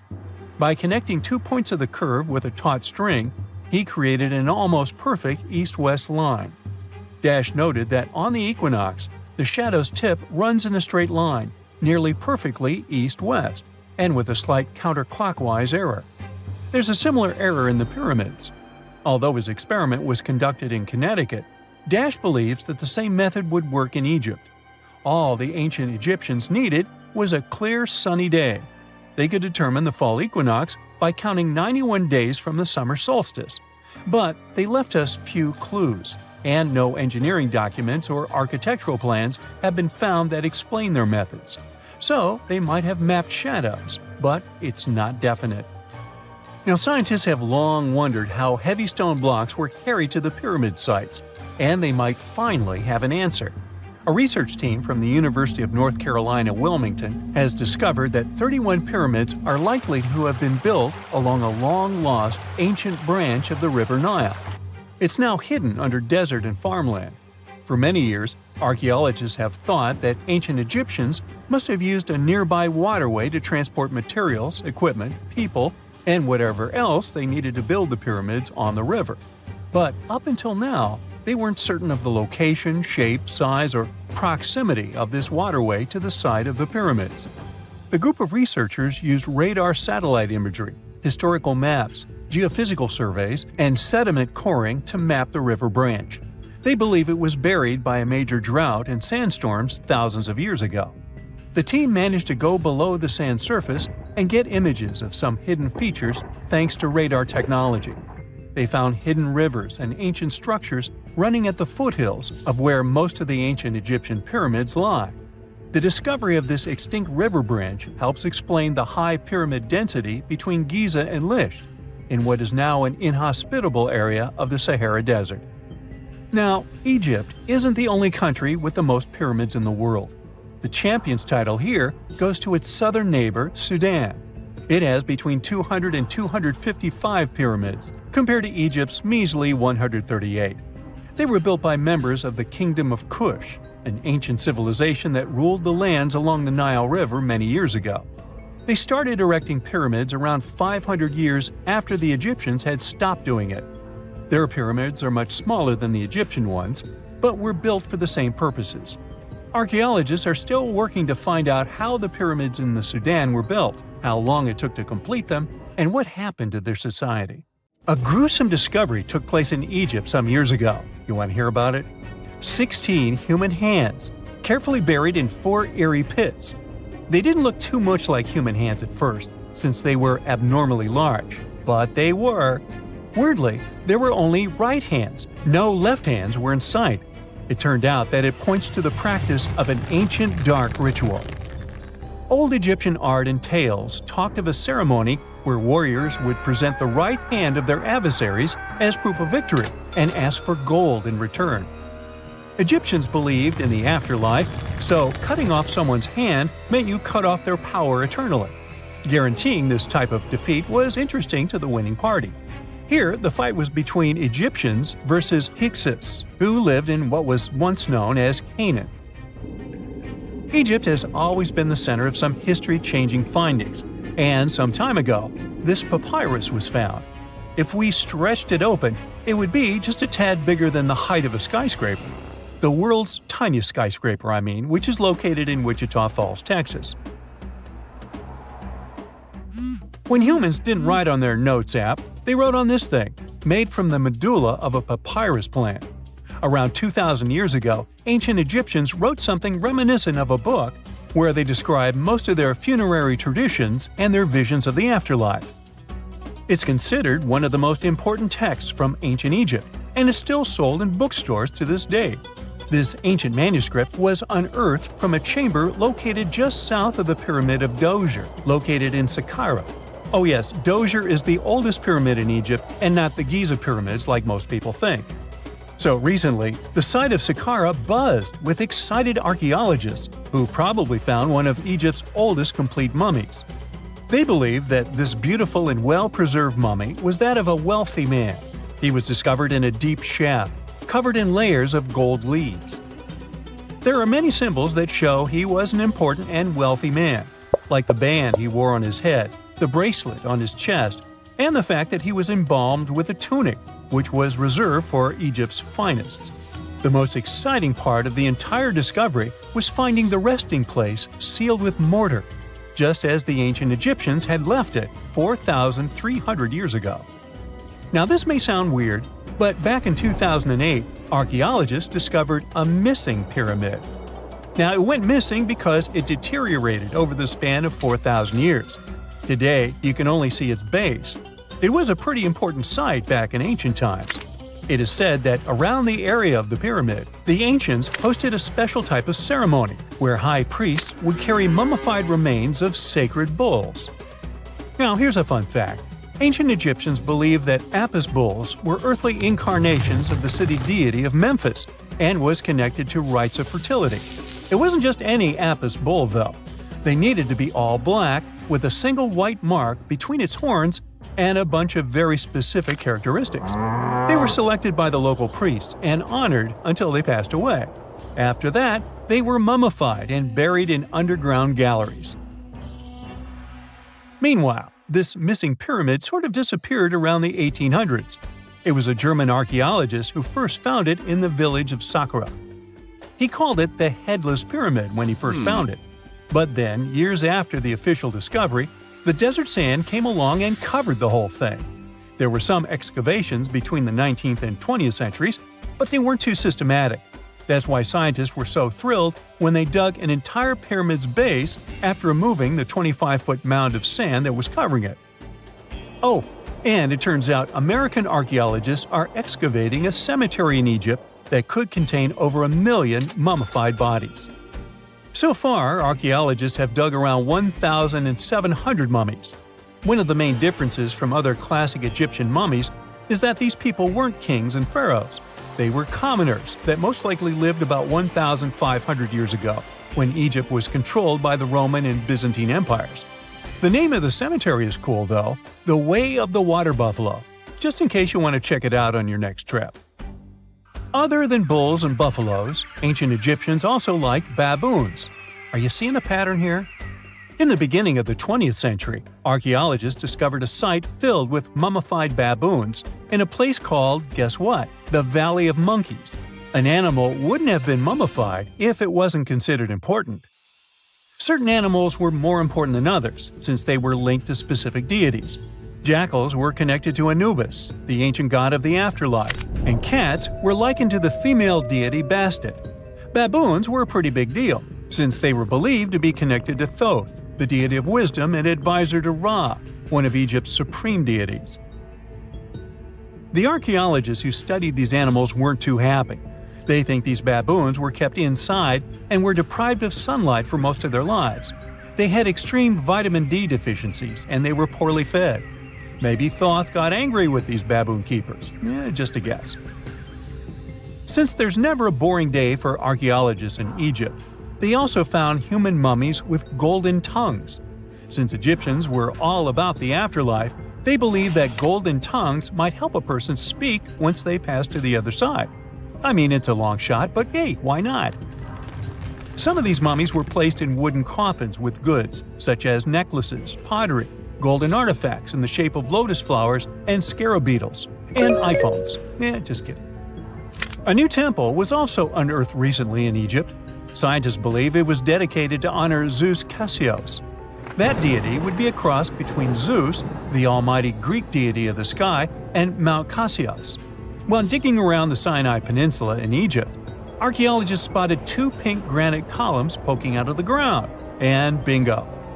They believe these columns represented the temple's front gate and collapsed during an earthquake many years ago. And speaking of deities, there weren't only super serious deities. Recently, scientists unearthed a golden ring in a city south of Cairo. No, Frodo, it's not magical. It was a normal gold ring, but it had the depiction of the deity of fun, officially named Bes. This deity is often described in sacred texts as a happy chubby dwarf. Today, many tattoos we get are sorta deprived of any sense and are made of aesthetic purposes only. In ancient Egypt, though, women would get tattoos as a token of protection for childbirth. That's what scientists think, at least. Around the Nile region, scientists found some mummies that had well-preserved tattoos, which is a rarity since the skin deteriorates so easily. 2 of these women tattooed their lower backs, and the drawings were simple.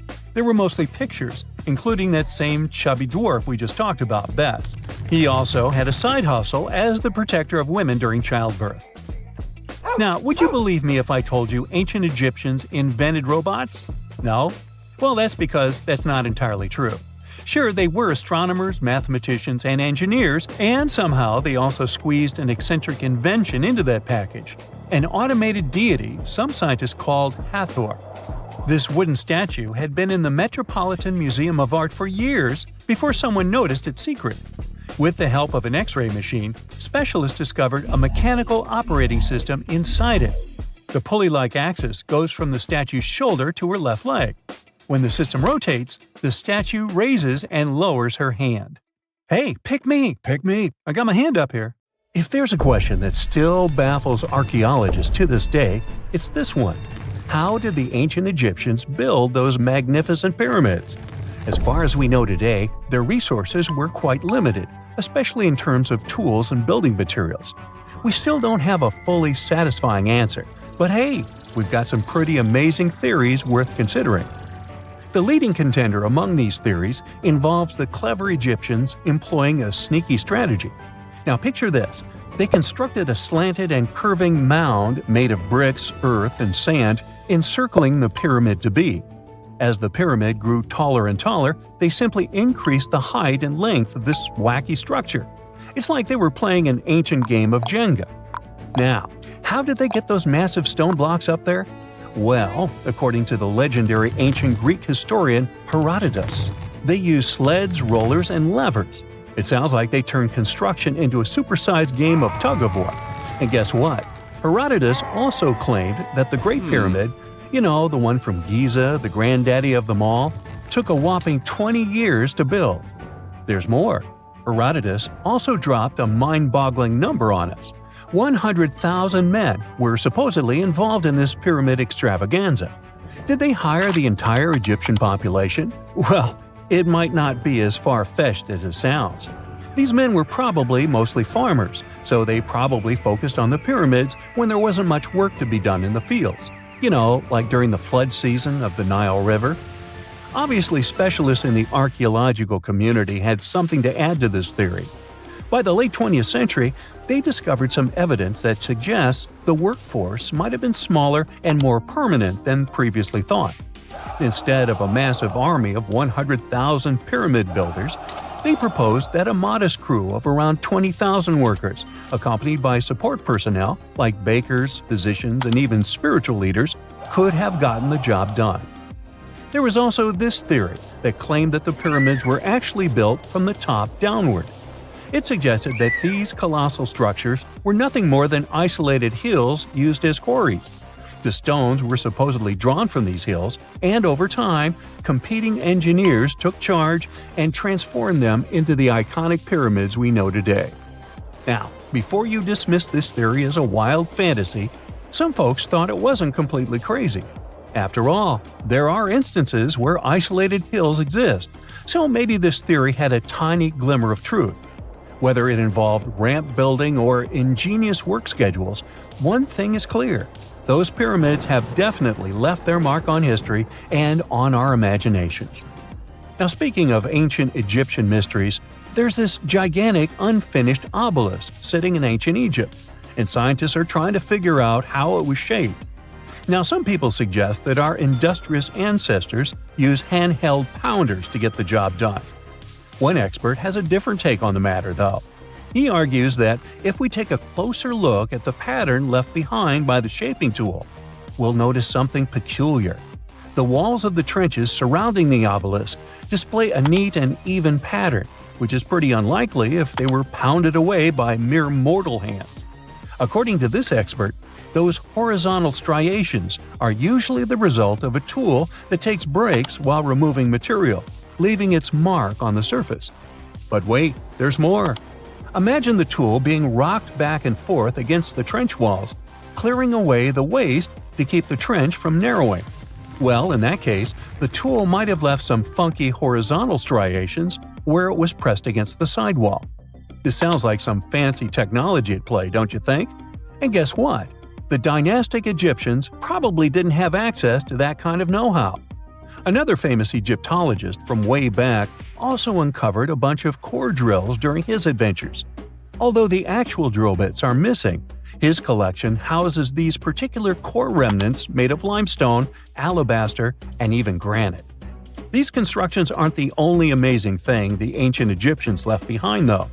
As it turns out, the Egyptians were the genius minds behind the creation of the handheld mirror. Yeah, that little mirror you use every day to check yourself out. But here's the twist. These mirrors are like pieces of art. They were decorated with inscriptions and figures. But that's not all. The Egyptians had a serious concern with their appearance. They knew the importance of personal hygiene and looking fabulous. So, in their quest for pearly whites, they invented toothbrushes and toothpaste. Dental problems were pretty common back then, and their smiles weren't exactly all white. Dentistry wasn't their strongest suit, you see. Maybe their minds were distracted by all that pyramid building. So that doesn't mean those ancient toothpaste recipes weren't amazing. One delightful concoction included rock salt, mint, dried iris petals, and pepper. Some brave dentists in the 21st century tried it out, and it worked pretty well. Ground-up ash was also used in another recipe to create a tooth cleansing paste. Mint was missing, so that didn't do much for their breath. That's when the genius Egyptians came up with the world's first breath mints. They made tablets from heated spices like cinnamon, and they mixed it with honey. Now, let's shift gears to home decor, Egyptian style. They surely took ornamentation to the next level. While the concept of decorating furniture started in Mesopotamia, the Egyptians cranked it up a notch. They went all out with different colors of ink and even developed various weights of paper. Oh, and let's not forget about those cute little area rugs we all have in our homes today. Guess who came up with the idea? Yep, the Egyptians. They used the versatile papyrus plant to make those cozy rugs.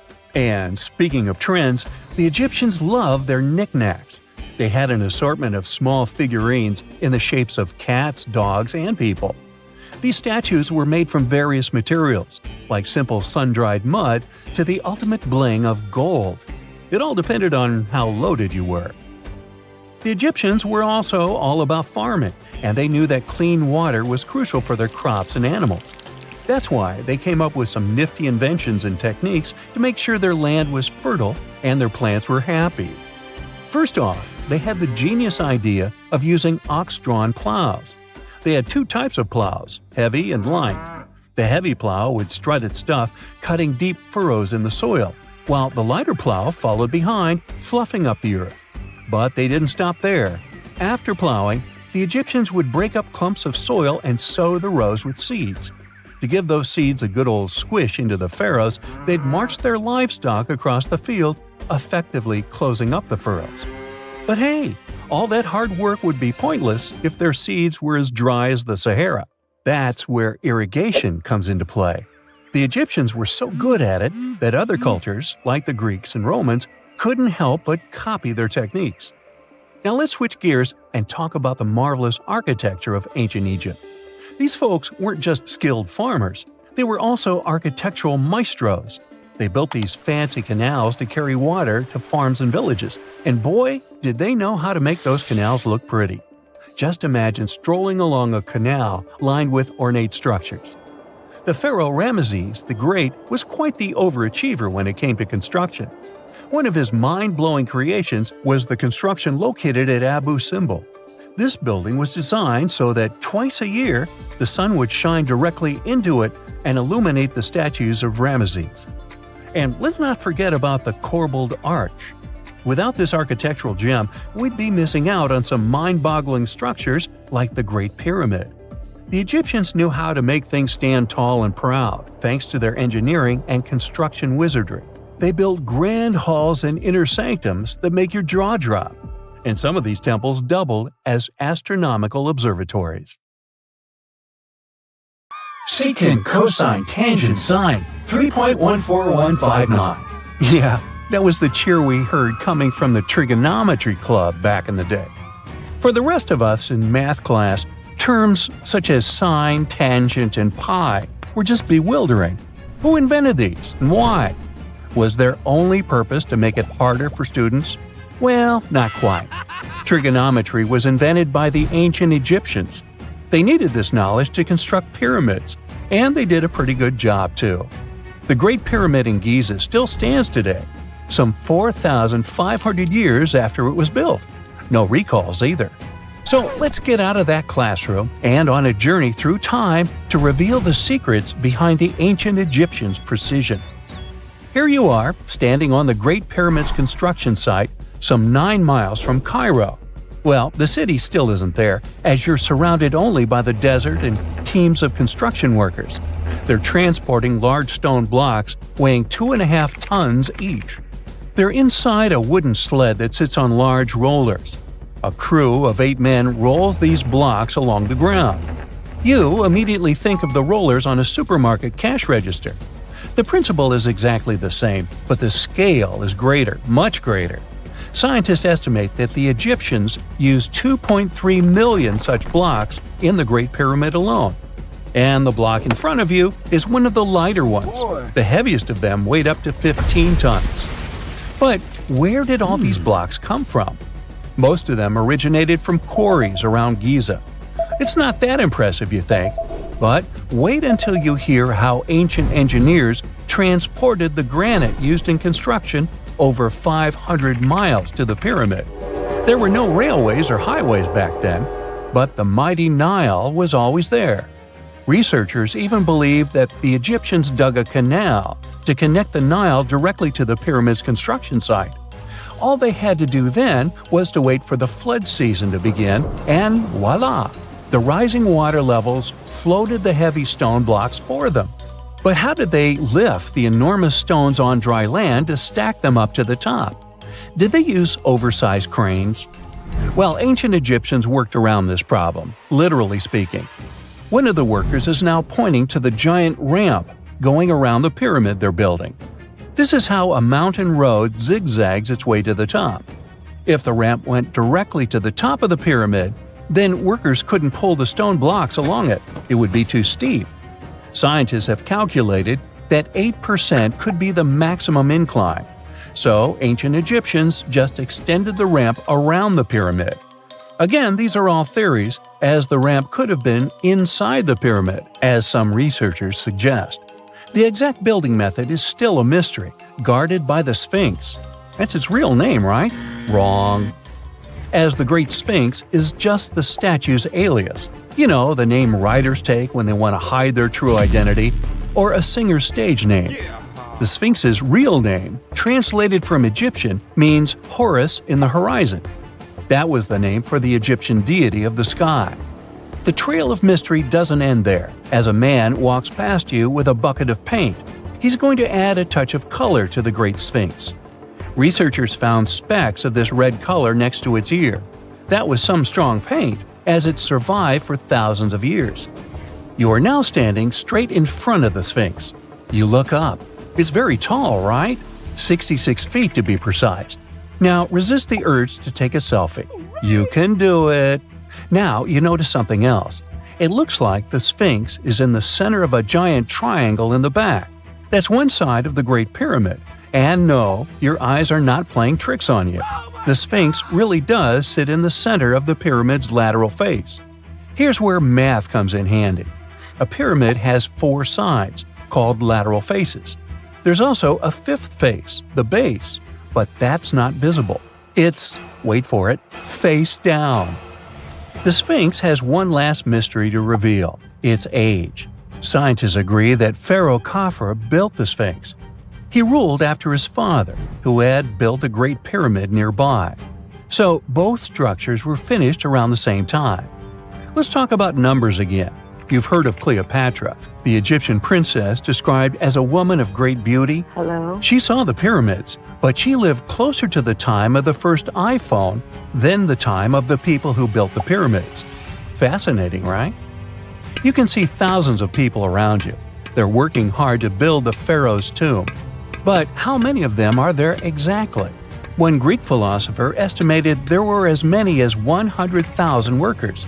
Seems like an okay number for such an enormous structure, but it can't be true. Science simply can't back up this number. Egyptologists put the total number of workers at 30,000. And yes, Indiana Jones was one of them, at least on the big screen, but he showed up late. Egyptologists know a lot about the pyramids, but not everything. Not because they don't want to, but because they haven't yet dug up enough evidence. They can only guess how the building process went. First, engineers would arrive to choose the right spot and do the necessary measurements. That's why they needed all that complicated math. Then, it's time for sourcing the material, the large stone blocks I mentioned earlier. When boats deliver them to the site of the future pyramid, workers can finally do their thing. They operated in smaller groups, but there were at least 2,000 of them chiseling and carving away at any given time. Sounds like a typical construction site today? Well, that's because it is, just thousands of years ago. It's amazing what ancient Egyptians were able to achieve with just copper and stone tools. The pyramid is now complete in front of you. But is it the same pyramid we see today? Why is this structure shining bright in the desert sun? Isn't it supposed to be a dusty yellow color? Well, no. Human activity and the elements have completely stripped the outer layer of stones over time. Expert craftspeople polished these blocks using nothing but stone and sand. The end result was a smooth and shiny rock. On the day it was completed, the Great Pyramid of Giza was a perfect triangle of light. Its polished sides acted like giant mirrors, reflecting the powerful Egyptian sun. This is the point where you should put your glasses on, and that shiny thing you see at the pyramid's very top is actually gold. The capstone at the top of the pyramid is called a pyramidion. It was covered in sheets of gold. As you can guess, these were the first stones to disappear. Let's make another stop before we get you back to your classroom. We travel to the British Isles, and no, Stonehenge isn't our destination.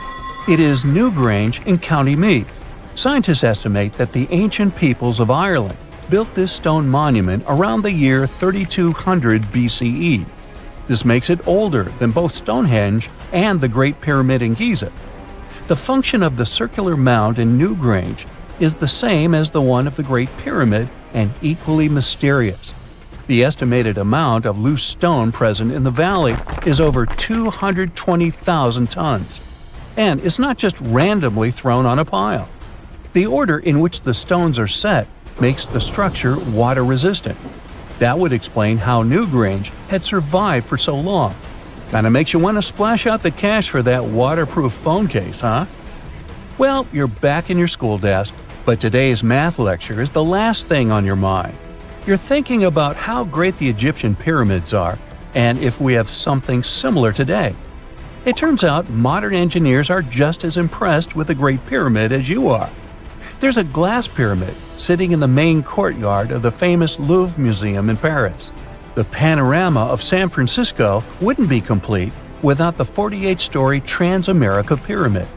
But Las Vegas went the furthest. There we find the Luxor Hotel.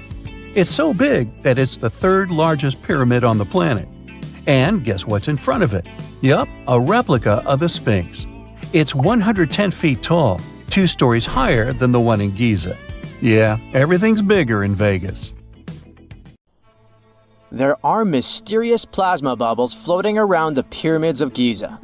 As bizarre as that might sound, let's get one thing clear right off the bat. There's nothing extraterrestrial going on here. Plasma bubbles are those weather anomalies that form in a layer of Earth's atmosphere called the ionosphere. This is an invisible layer surrounding our planet that stretches roughly from 50 to 400 miles above Earth's surface, right at the edge of space. In this layer, the sun, being the giant hot power that it is, basically cooks gases, splitting them into electrically charged particles called plasma. Here's where it gets interesting. At night, especially near the equator, these charged particles get disturbed, and when a bunch of them suddenly vanish at the same time, it forms what we call a plasma bubble.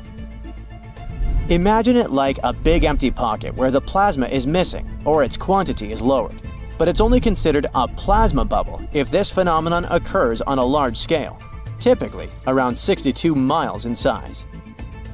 If you're already packing your suitcase for Egypt and have put binoculars to look at the tips of the pyramids, I'm sorry to say that we can't see these plasma bubbles with the unaided eye. It's all happening way above our heads, completely invisible to us. Scientists need to use special equipment, like the Latitude Long Range Ionosphere Radar, or LARID, to detect these bubbles. This advanced technology helps researchers track and observe the movement and formation of plasma bubbles in real time. This formation, by the way, can be triggered by solar storms. That brings us to November 2023, when an impressive solar storm occurred. On a scale from 1 to 5, this one was classified as a G3, which is considered a strong event. Solar storms occur when sunspots are basically cooler, darker areas on the sun's surface, release bursts of energy into space. These flares triggered several geomagnetic storms on Earth. While this might sound like doomsday stuff, it didn't disrupt our daily lives too much. In fact, it was great news for skywatchers, since the solar storm created stunning auroras, with the northern lights visible as far south as Greece and Turkey. But this particular storm in 2023 also had another interesting consequence. It caused the largest plasma bubble ever recorded by the Chinese radar.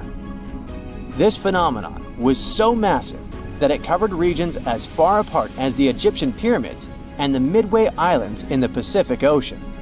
Now that's a huge distance, and it is a big deal for science. And that's because plasma bubbles are a growing threat to modern technology. Experts say they can disrupt satellite communications and GPS systems. So if you're using Google Maps or Waze and suddenly it can't figure out where you are, a plasma bubble might be to blame. Great. We now know what's going on with those bubbles, detected above the pyramids of Giza. But things get even weirder inside this ancient construction. Apparently, the Great Pyramid of Giza has the ability to concentrate electromagnetic energy within its interior. A couple of years ago, a group of researchers decided to see what would happen if they took this ancient architecture and hit it with radio waves. I mean, waves that are similar to the kind your phone uses, but on a much larger scale, up to 1,900 feet long. But since they couldn't just start blasting radio waves at the actual pyramid, they did the next best thing: computer modeling. Using these simulations, the researchers discovered something incredible. The Great Pyramid can actually concentrate electromagnetic energy within its internal chambers, as well as underneath its base, where an unfinished chamber is located. By concentrate, I mean something like trap it. For example, when you shout into a cave, you hear your voice echo back, right? The sound waves don't just disappear, they bounce around and get focused. Similarly, when radio waves hit the pyramid, they don't just pass through or around it. Instead, they get absorbed, bounce around, and focus inside and underneath the pyramid. Our list of mysterious phenomena surrounding the Egyptian pyramids doesn't end there. Inside the pyramid, there's a long, narrow passage that leads to what's known as the King's Chamber. This room sits at the center of the pyramid, and it's believed to have been the final resting place of Pharaoh Khufu, the ancient Egyptian leader who commissioned the entire thing over 4,000 years ago. When visitors step into the King's Chamber, two things normally strike them: the room's incredible acoustics and its heavy, imposing structure, which is entirely lined with red granite. Recently, scientists have started to connect these two facts. Some researchers now believe that the King's Chamber might be able to catch or pick up sound energy generated from other parts of the pyramid. In other words, this room might have been designed to amplify sound in a way that no other chamber in the pyramid can. To test this theory, researchers conducted an experiment where they sang in the Queen's Chamber, which is located directly below the King's Chamber. Here's where it gets wild. The music couldn't be heard in the lower underground rooms of the pyramid, but it sounded loud and clear in the King's Chamber. One possible explanation for this is the type of stone used in the King's Chamber: pink granite.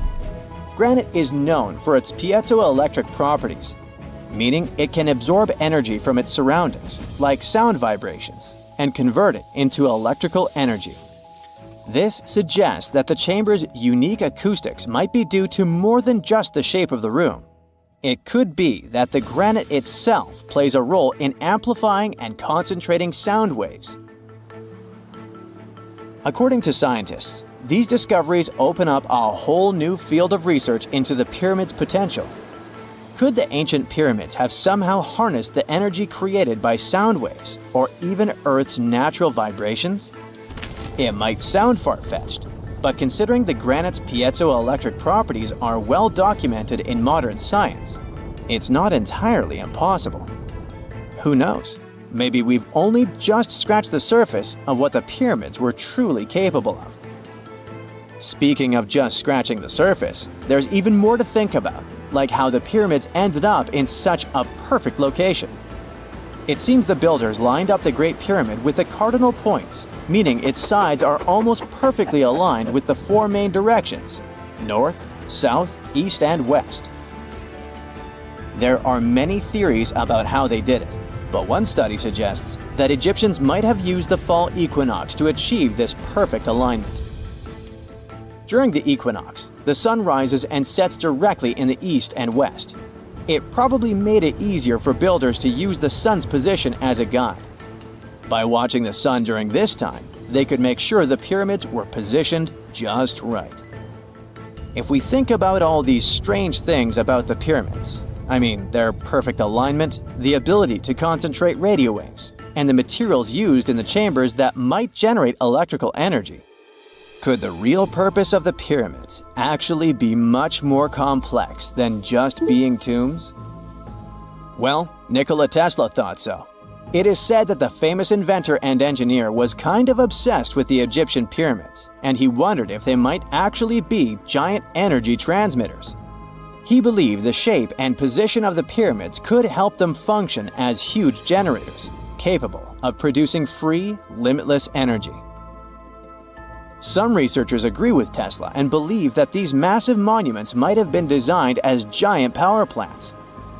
According to their theory, builders could have figured out how to move ions, those electrically charged particles in the atmosphere, by placing materials like copper, gold, and silver around the pyramids.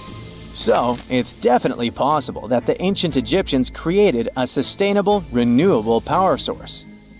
Although this is a very interesting thought, we haven't been able to confirm this theory, and the true purpose of the pyramids remain one of humanity's biggest mysteries.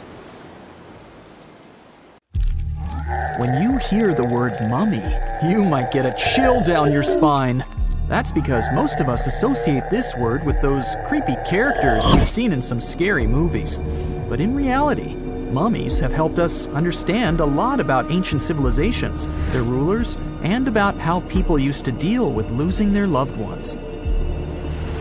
The people most famous worldwide for their mummies are the ancient Egyptians. They believed that some sort of existence after passing away was possible, if certain conditions were met. That's why they insisted on preserving the human body through the process of mummification and placing the mummy in a furnished tomb, kind of like giving it a fully functioning apartment of its own. Why did they believe in this? Well, because they were deeply connected to their natural environment for the most part. They saw the natural cycles around them, like how the sun rose every day, followed by the moon, or how new life was always sprouting from plants, even after they had wilted away. They also believed that the powerful spirit Osiris, who represented the cycle of passing away and resurrection, played a role in this process. To prepare for the afterlife, the ancient Egyptians followed certain rituals, like mummification, which involved using materials like honey, resins, and incense to preserve the body. There's no other mummy more popular than that of King Tut. He was a young pharaoh who ruled over 3,000 years ago in Egypt. The problem with discovering ancient royal tombs is that most of such burial sites were previously robbed. People knew ancient rulers had been left with many valuable belongings, so those locations became vulnerable to thieves. When King Tut's tomb was opened in 1922, people were excited because it had not been robbed, like many other previously discovered royal tombs. That's how well hidden it was. Inside, his mummy was encapsulated in a total of 3 coffins, including one made of gold. The objects found in his tomb showed us what ancient Egypt was like, and studying his mummy also helped us learn about the culture and practices popular at the time when he passed away. We also learned about his family by looking at his DNA. Scientists were able to discover that he had had a disease called malaria and a problem with his foot that might have made it hard for him to walk. Ramses II was another pharaoh in Egypt who ruled for 68 years, which was quite a lot back in the day. He was known for his expansion campaigns and building projects. Many objects from his time as a ruler still exist today, including a large statue of him. Ramses II was about 6 feet tall and lived to be about 90 years old. After looking at his mummy, scientists concluded that he may have had a medical condition that affected his spine. Now, remember those thieves I mentioned before? They are probably the reason why Ramses II ended up in a plain coffin in a secret collection of royal mummies at Deir al-Bahari, which was rediscovered in 1881. Thankfully, archaeologists were able to identify him because his journeys had been recorded on his wrappings. The process was really tedious too. In fact, in ancient Egypt, the mummification process could take a staggering 70 days to complete. A special person would say a very specific speech while delicately handling the body and drying it out using a type of salt called natron. They also used linen and resin to make the body look more lifelike and to wrap it in cloth. The tomb was equally as important for ancient Egyptians. The walls of King Tut's tomb, for example, were adorned with intricate artwork that depicted his journey to the afterlife, from his burial procession to his passage through the underworld. The ancient Egyptians believed that everyone made this journey after passing away, and they filled their tombs with items and paintings to help the person in their spiritual travels. Additionally, the walls of the tomb were decorated with spells from a special book, which contained a collection of poems that the Egyptians believed would help people reach the afterlife. And speaking of how important this journey was, people also placed food in these ancient tombs. In King Tut's tomb, archaeologists discovered 36 jars of vintage beverages and 8 baskets of fruit, which were believed to be left there to help him in his journey to the afterlife.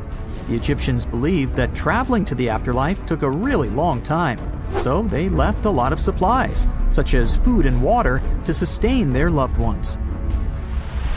Pharaohs also generally had numerous luxurious garments and beautiful jewelry in their tombs to ensure that they would have a fashionable journey. These items included various types of linen clothing, such as tunics, scarves, gloves, and headdresses, as well as a lot of gold jewelry with precious stones, like bracelets, buckles, pendants, necklaces, rings, and even precious depictions of insects for protection. Some were also deposited with fans made from ivory and ostrich feathers to keep them cool in the afterlife. Some ancient rulers were even placed in their forever apartments along with boats. For example, Pharaoh Khufu built the Great Pyramid at Giza as his tomb, and a large ship was found inside. King Tut, however, was buried with multiple boat paddles, but no actual boat. Instead, he had 3 chariots and numerous walking sticks made of precious materials, perhaps indicating he'd rather travel to the beyond by land, not by water. Amongst the most interesting objects found near ancient mummies are bottles of oils and perfumes. If rulers were supposed to be fashionable, why not smell nice too, right? Also, some of them had some ancient kinds of board games, most of them made out of precious materials like gold or ivory. One of those games was called Senet. It was very popular amongst the ancient Egyptians and very similar to modern-day chess. The ancient Egyptians may have the most famous mummies out there, but they weren't the first to invent the procedure. In fact, it all started in South America with an ancient civilization named the Chinchorro. As far as we know today, these people were the first to mummify their loved ones that had passed away. They did it somewhere around 2,000 years before the Egyptians started their own rituals. Sure, we can tell a lot about ancient rulers by studying these mummies, but until recently, we had no idea what they really looked like during their lifetime. Not so long ago, though, some very special mummy paintings were found by archaeologists studying ancient Egyptian objects. These mummy portraits are highly detailed paintings of individuals that were made while they were still alive. Such paintings were often painted on wood, as opposed to the classical portraits we all know about, which are painted on canvas. They are known for their realism and beauty, and have even been used by researchers to diagnose diseases by comparing them to the corresponding mummies. Some of these portraits also include depictions of jewelry, which was later found on the mummies. The recent discovery of these mummy portraits in Central Egypt is significant, as it marks the first time in over a century that such paintings have been found. Mummies appeared all around the world naturally, too. Mummification can occur without people intervening because of natural conditions, like extremely cold or hot environments, places with a lack of oxygen, or accidental exposure to chemicals that preserve the body. These conditions don't allow bacteria to grow, resulting in the body remaining more or less intact. Famous Otzi was one of these mummies. We know today he was a man who lived around 5,000 years ago in Europe. But upon his discovery in the Alps in 1991, Austrian authorities initially believed that he was a modern mountaineer because of how well preserved the body was. However, after the Iceman was removed from the glacier, it was determined that he was actually from the Copper Age. X-rays are a type of invisible radiation that can pass through our bodies and objects. They're very important in the field of medicine because they allow doctors to see inside our bodies without having to perform surgery. Now, let's dive into how X-rays work. They're a kind of electromagnetic radiation, just like light or radio waves. However, they have much higher energy than light, which makes them able to go through objects that light cannot. Imagine you have a powerful flashlight. If you try to shine it through a wall, the light won't go through because the wall is too thick. But these rays have enough energy to go through walls and even our bodies. The discovery of X-rays happened by accident in the late 19th century.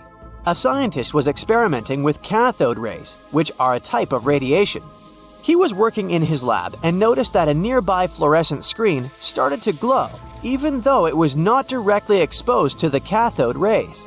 He realized that something invisible was causing the fluorescence, and he named it X-ray, because X is the mathematical symbol for something unknown.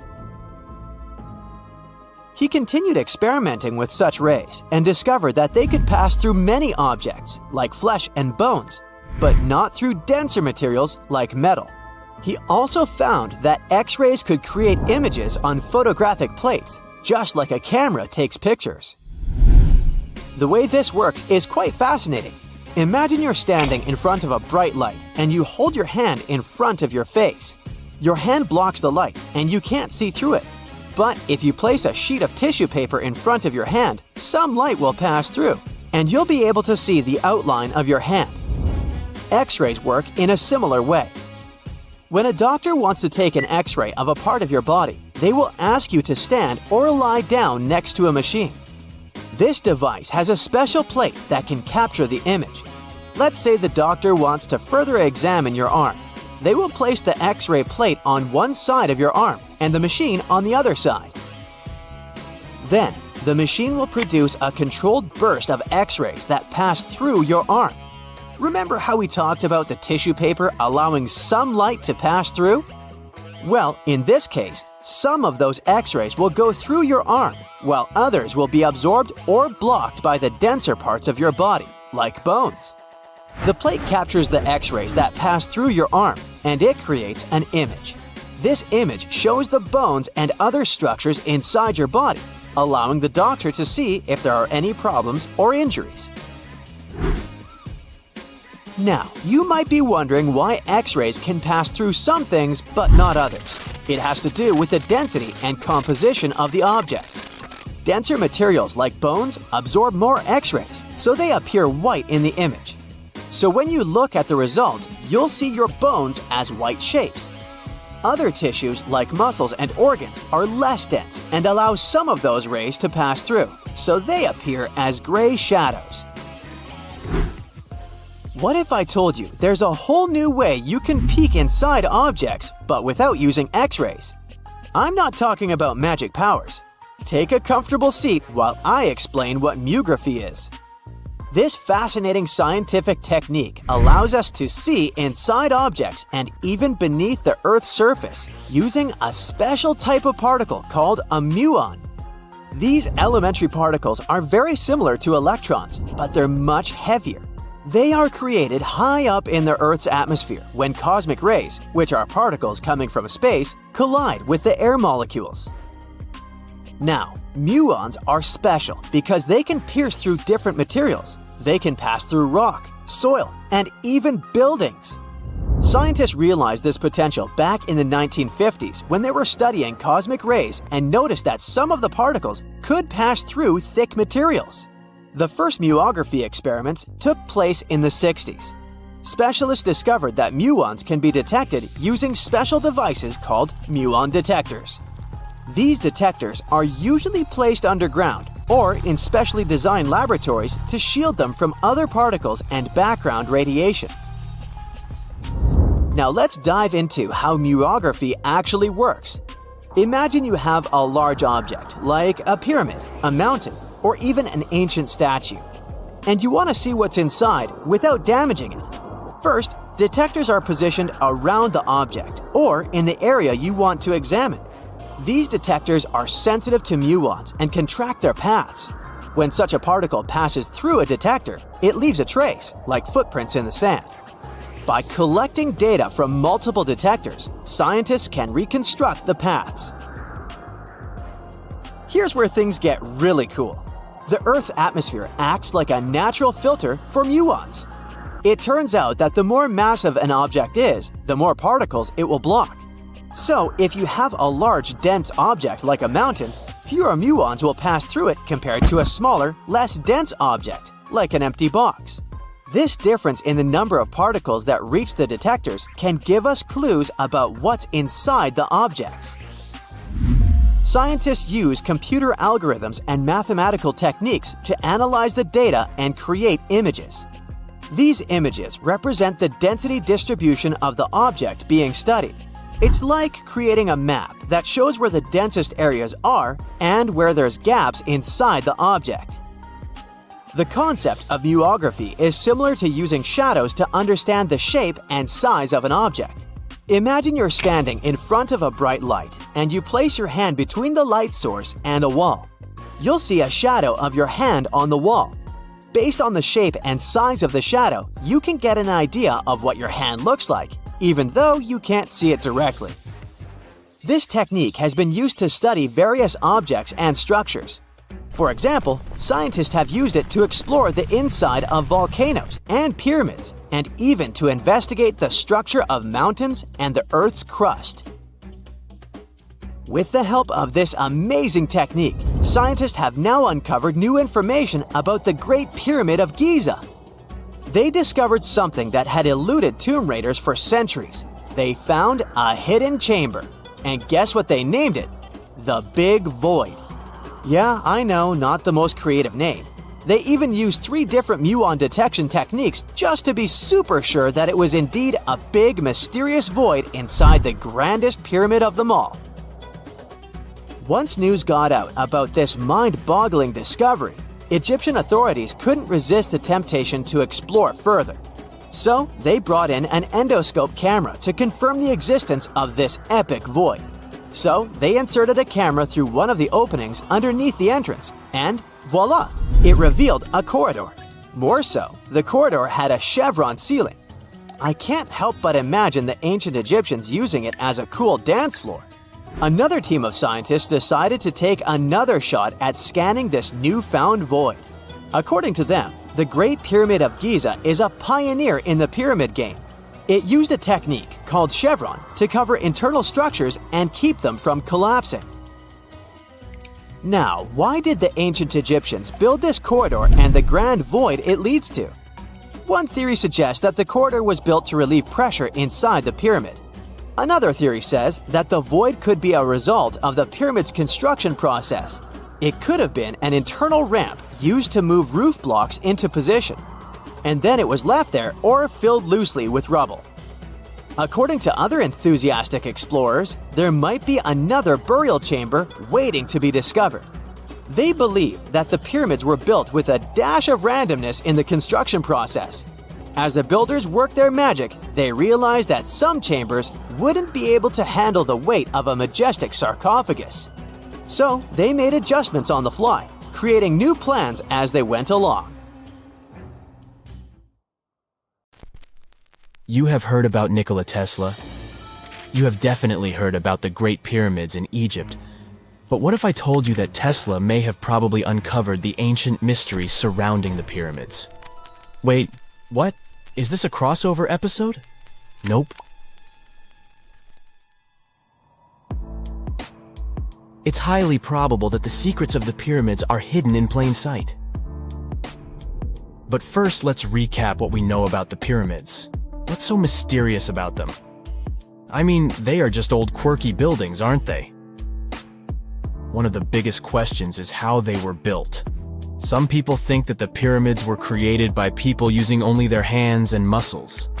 But others think that there might have been some kind of crazy energy source that we don't know about yet. Like, what if aliens helped out or something? Just kidding. But this idea of some unknown energy source being used to build the pyramids has been around for ages. Even in old texts, like the pyramid texts, it talks about how the gods gave us something to build a great power. So maybe there was something really powerful and mysterious going on back then? Who knows? Back in the early 1900s, he got obsessed with the Great Pyramids of Egypt. He read numerous books about these ancient structures and was blown away by how much energy they seemed to have. At that time, not many people knew much about electricity, and Tesla started to wonder if there was some kind of advanced tech hidden in the pyramids. He had an idea that the power of the pyramids had to do with electromagnetism, and he put a lot of time and effort into trying to figure out the mystery. Tesla had some pretty unusual theories about the Great Pyramids. He thought that they could actually store and move electricity, which could then be used to power up the areas around them. He also had this theory that the pyramids were built using some kind of crystal energy. He believed that the chambers inside the pyramids could have these super powerful crystals that could control the electromagnetic fields. But that's not all. Tesla also had this idea that the materials used to make the pyramids had properties that allowed them to trap energy from the sun and the moon. And not just a little bit of energy. He thought that the pyramid could actually create this massive energy field that could light up whole cities or even brighten up dark places. He thought that the pyramids could be used as giant power plants to generate electricity and run machines. Tesla even believed that the pyramids were somehow linked to cosmic energy, which could be used for spiritual enlightenment and healing. How very new age of him.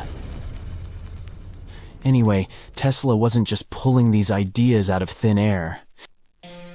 He was seriously into studying everything he could about the pyramids, from ancient artifacts and texts to hieroglyphs and drawings. And he came up with this idea that the pyramids were designed to be energy amplifiers, and some kind of unknown energy source was used during their construction. Some people thought Tesla was eccentric for coming up with these theories, but his ideas have actually had a huge impact on the way we think about the pyramids today. Researchers and scholars have been digging into his theories for years and using them to uncover some of the biggest mysteries surrounding these ancient structures. For example, recently scientists have used theoretical physics to investigate how the Great Pyramid of Egypt would react to certain radio waves. They found out that if the radio waves were a certain length, the pyramid could concentrate the energy inside its rooms and focus it under its base. The scientists did lots of calculations to figure this out. They first thought about what radio wavelengths would work best. Then they made a model of how the pyramid would react to the waves. They figured out how much of the energy from the waves would get absorbed or spread out. Lastly, they checked how the energy would move around inside the pyramid when the waves hit it. To help explain all of this, the scientists used something called multipole analysis. This is when you take a complicated object and break it down into simpler parts. Then you can see how each part interacts with the energy that's coming in. It's like taking apart a puzzle to see how each piece fits together. The researchers are interested in how all of this can be used in the future. They want to make really tiny particles that can do the same thing as the pyramid, but with light. By changing the size, shape, and the material of these particles, they can control how the light moves around them. This can be really useful for things like making tiny sensors or super efficient solar cells. The scientists had to make some guesses when they were doing their research. They assumed that there weren't any hidden spaces inside the pyramid, and that the material used to build it was all the same. But even with these guesses, they still made some pretty impressive discoveries. But the pyramid study is not the only proof that Tesla was ahead of his time. There are more Tesla's projects that seemed unrealistic at the time, but that scientists and enthusiasts reevaluate and try to implement today. Let's talk about Tesla's most ambitious project, the Wardenclyffe Transmission Tower. Back in 1900, Tesla was already a big shot when it came to electrical engineering in America. People were blown away by his amazing inventions and the fact that he managed to outdo Thomas Edison in the battle of currents. However, Tesla wasn't content to rest on his laurels. He decided to embark on his most ambitious project yet, the transmission tower at Wardenclyffe. It was built between 1901 and 1905, and it was based on one of Tesla's breakthrough ideas. He had a vision to make the impossible possible by creating a global wireless communication system. It would use Earth itself as a conductor, transmitting music, news, stock market reports, secured military communications, and even facsimile images. Does it sound familiar? Right, it sounds just like the internet that we use today, only without the use of any wires. But Tesla had a much bigger dream in mind, to transmit power wirelessly. He already proved that high-frequency signals could be sent without any wires using his Tesla coil transformers, and this sparked his obsession with wireless energy transmission. His vision was to not only transform the way we communicate, but also to find a way to transfer power currents globally by tapping into the Earth's natural energy. Tesla believed that there was an abundance of free energy all around us that could be used for humanity's benefit. In 1899, he conducted some top-secret experiments and got convinced that it was possible to transmit electrical power through the Earth's upper atmosphere. This is actually how the Wardenclyffe Tower was created. It was supposed to be the prototype station for a network of towers all over the globe that would provide the whole world with wireless energy. Unfortunately, Tesla didn't have the resources or the patience of his investors to bring this project to fruition. It ran into all sorts of financial problems and roadblocks, and in 1917, the unfinished tower was finally torn down for scrap metal to pay off Tesla's mounting debts. Now it remains a sad reminder that even the greatest minds can sometimes fall short of their dreams. The original red brick laboratory, however, is still there, and it is the only Tesla lab that has survived. Fun fact, in 2017, a film crew made a crazy discovery. They used ground-penetrating radar to explore the area around Wardenclyffe, and they found a whole series of tunnels stretching for hundreds of feet underneath the site. Nobody knows exactly what these tunnels were used for, but people have been speculating for years that they were part of Tesla's grand plan. Wardenclyffe, of course, is a major landmark for Tesla enthusiasts from all over the world. Who knows? Maybe someone will finally crack the mystery of the tunnels one day. But even if they don't, the legacy of Tesla and his amazing ideas lives on. Imagine working 7 days a week on a large-scale construction site. You, along with thousands of others, carry millions of stone blocks and put them on top of each other according to a complex system. You work without modern construction equipment. You have no air conditioning or constant access to water. It's so hot outside that you can fry eggs on the road. You've been building the pyramid for decades, and now, when it's finally done, you enjoy the result of the colossal work of thousands of people. You're looking at a giant cultural monument of global value that will freeze in time and amaze people for tens of thousands of years. A few thousand years have passed. People in the 21st century see the pyramids and are like, wow, I can't believe humans have built this. Yeah, the people who built the pyramids wouldn't have appreciated such a theory. But actually, there are reasons to believe that people built it using some fantastic technology. From the outside, it seems the Great Pyramids are just big triangles of stone. People just put some heavy blocks on top of each other, and that's it. In fact, the design seems too perfect to be true. The pyramid consists of more than 2 million blocks. They lay so close to each other and are so even that you couldn't squeeze even a thin sheet of paper between them. Scientists still can't figure out the exact technology for building the Egyptian pyramids. One of the biggest and most famous is the Great Pyramid of Giza. This huge construction, well known all over the world, has one big secret. There should be a capstone on top of the pyramid. It's a triangular-shaped stone block, a small pyramid on top of a huge one. It's also called a pyramidion. The builders of ancient Egypt made it out of granite and limestone and covered it with gold. No records or old drawings prove that there was a pyramidion at the top of the Great Pyramid of Giza. But there's another ancient Egyptian structure with such a triangle, the Red Pyramid. It was built before the Great One, and its capstone has survived to this day. Archaeologists have found and reconstructed it. But where could the capstone of the Great Pyramid be? It's a mystery that still has no answer. Some are sure that some thieves have stolen it from the top. Maybe they just climbed up and pushed the pyramidion down. It makes perfect sense. The capstone was probably the most valuable element of the pyramid. Many scientists and archaeologists still don't know its exact purpose. Some believe that this peak covered with gold glorified the pharaohs.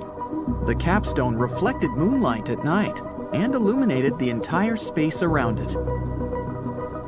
During the day, the capstone reflected sunlight with its shiny surface.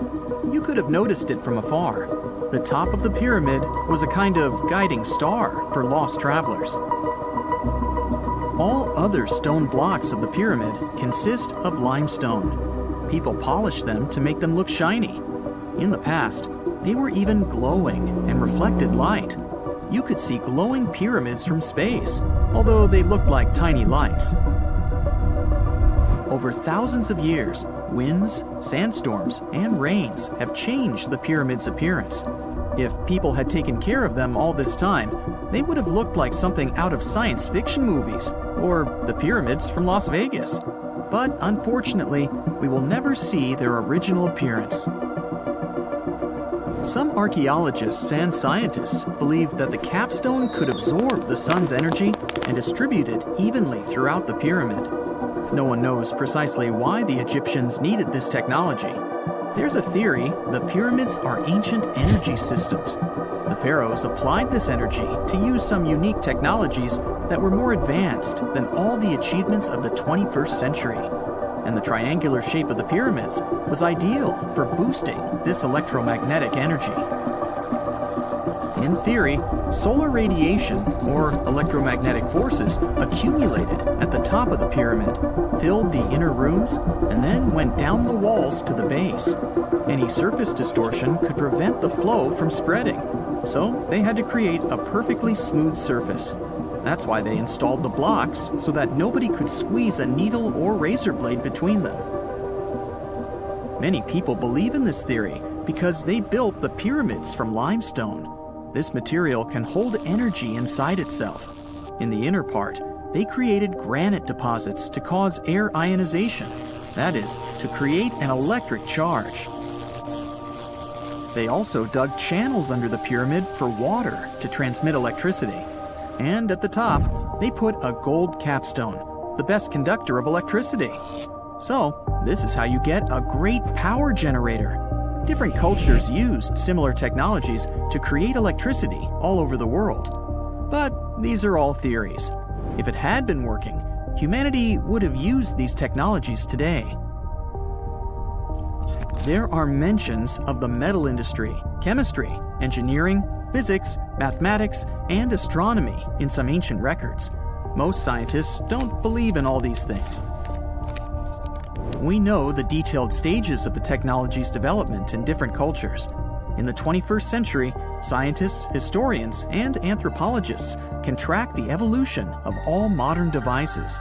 If people had created some technological inventions in ancient times, the history of the world would have looked different. Perhaps all the achievements of antiquity could have been wiped off the face of the earth by global cataclysms, and it can happen to us. Just imagine how people would dig up a laptop in 5,000 years. Perhaps they wouldn't understand what kind of device it is. Another Egyptian wonder surrounded by mystery is the statue of the Sphinx. The Egyptians carved it out of a single massive piece of limestone about 4.5 thousand years ago. But scientists still don't know the exact date of its construction or who built it. People painted the Sphinx in different colors, so it looked much brighter and more vivid in the distant past. It was shining just like the Great Pyramids. Anyway, time hasn't only changed its appearance, but its name too.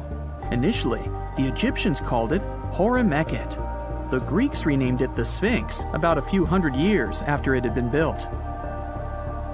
The Sphinx emphasized the greatness of the rulers of Egypt.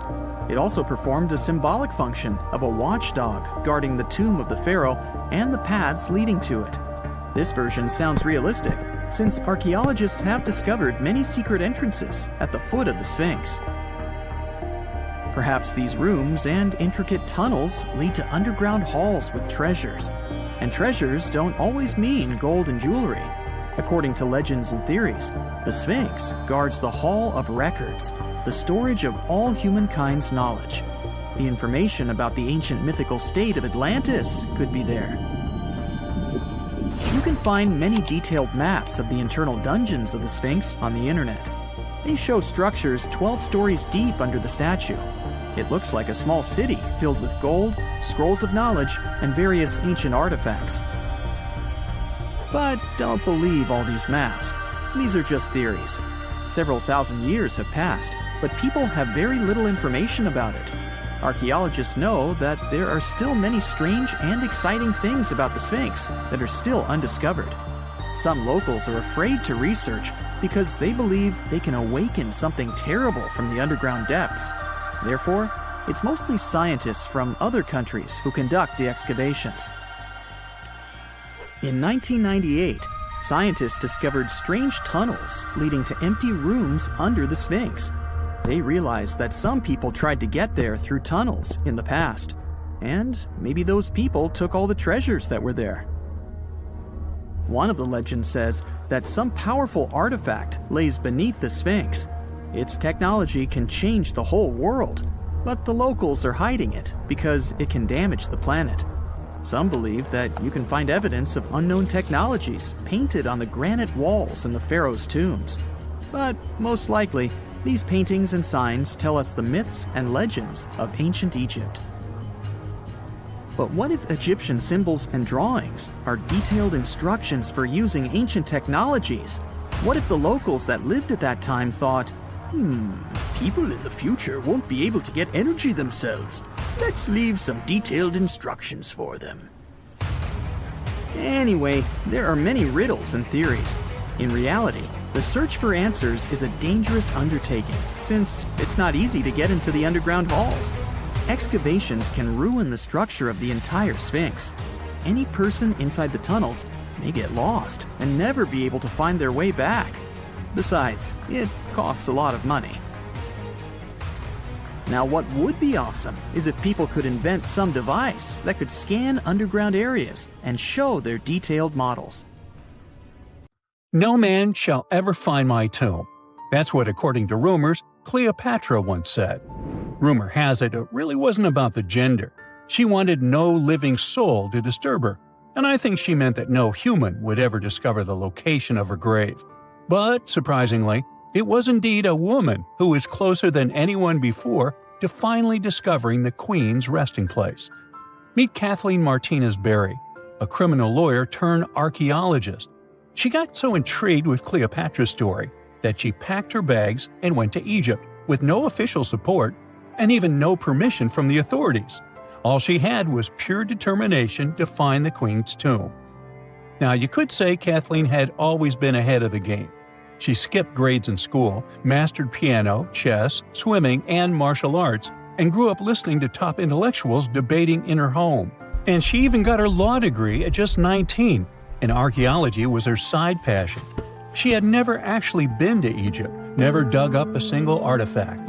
But her fascination with Cleopatra went all the way back to an argument with her father in 1990. That day, she walked into his library looking for a copy of Antony and Cleopatra by Shakespeare. Her dad, Fausto Martinez, a professor and legal expert, casually called Cleopatra a seductress. Kathleen wasn't having it. She fired back, arguing that history had been totally unfair to Cleopatra. The Romans, she said, wanted to destroy her reputation, and for centuries, people had just believed their version of the story. The debate went on for hours, and in the end, her father admitted maybe he had judged Cleopatra too harshly. That conversation changed everything for Kathleen. From that day on, she read every ancient text she could find, especially Plutarch's account of Cleopatra and Mark Antony. The more she learned, the more convinced she became that Cleopatra wasn't just some queen who fell for the wrong guy. She was a genius, playing a dangerous political game to keep Egypt independent. And the more she read, the more she started thinking, what if everyone had been looking for Cleopatra's tomb in the wrong place? That thought stuck with her. When she was caring for her second child, she earned a master's in archaeology. Multitasking. That reignited an obsession that would take over her life, uncovering the truth about Cleopatra. Even though most experts believe that Cleopatra's tomb, along with the final resting place of 13 other Ptolemaic rulers, lies somewhere beneath modern-day Alexandria, Dr. Martinez has a different idea. She believes Cleopatra was buried at Taposiris Magna, an ancient temple dedicated to Osiris, the Egyptian deity of the afterlife. But she still needed an ancient foundation plate. These plates, about the size of a smartphone, were placed beneath important temple structures and often contained inscriptions explaining when and why the temple was built. If she could find a plate that confirmed the temple was dedicated to Isis, Cleopatra's patron deity, she'd have solid proof that this was the right place to look. Nothing could deter Martinez. She excavated the entire temple site, digging deeper than anyone before her. Her team found coins with Cleopatra's name and face stamped on them. It meant Cleopatra had a direct connection to this site. Then, they uncovered something even more interesting: a tunnel used to bring water to people, leading straight from the temple into the Mediterranean Sea. So, if parts of the temple had already sunken into the water, could Cleopatra's tomb be down there too? Martinez needed proof to convince Egyptian authorities to let her search underwater. And, against all odds, she found the missing foundation plate. On it, the pharaoh offered a large area of Nubia to deity Isis. That was it, the confirmation she needed. The temple was indeed dedicated to Isis, proving her theory wasn't just speculation. If one temple was on land, Martinez suspected the second temple, possibly Cleopatra's tomb, had collapsed into the sea. She needed help from experts in underwater archaeology, so she reached out to Robert Ballard, the guy who discovered the Titanic. With support from the Egyptian authorities, she and her team began exploring the waters off the coast of Alexandria. And what they found was mind-blowing. Underwater, they discovered massive stone structures, some standing 6 to 10 feet tall, right where the coastline would have been thousands of years ago. They also found basalt blocks, the same material used in the statues from the first temple. That meant one thing: those weren't just random rocks. They were the remains of a lost city, buried beneath the sea for centuries. Now, we can only wait and see whether Martinez and her team will be able to unravel one of the greatest mysteries of the past left by the outstanding woman that was Cleopatra. Here's some backstory. After her father, Ptolemy VII, passed away, Egypt's throne went to both Ptolemy VIII and Cleopatra, or so it seemed. Cleopatra, just 18 at the time, allegedly married her 10-year-old brother. Yeah, ancient royalty had some different customs, though there's no solid proof of that. But sibling love didn't last long. Young Ptolemy decided he wanted all the power for himself and tried to push Cleopatra out. Forced to flee the country, she didn't just sit around feeling sorry for herself. She raised an army, ready to march back and take what was hers. That's how, at 21, she was already in the Sinai Desert, leading an army and planning her return to the throne. Now, by that time, Cleopatra had already been locked in a powerful political and not only political, alliance with Julius Caesar. In June 47 BC, she gave birth to a son, Ptolemy Caesar, better known as Caesarion, who, many believe, was Caesar's child. But that didn't stop her from playing by Egyptian royal rules. And her husband number 2, her other brother, Ptolemy XIV.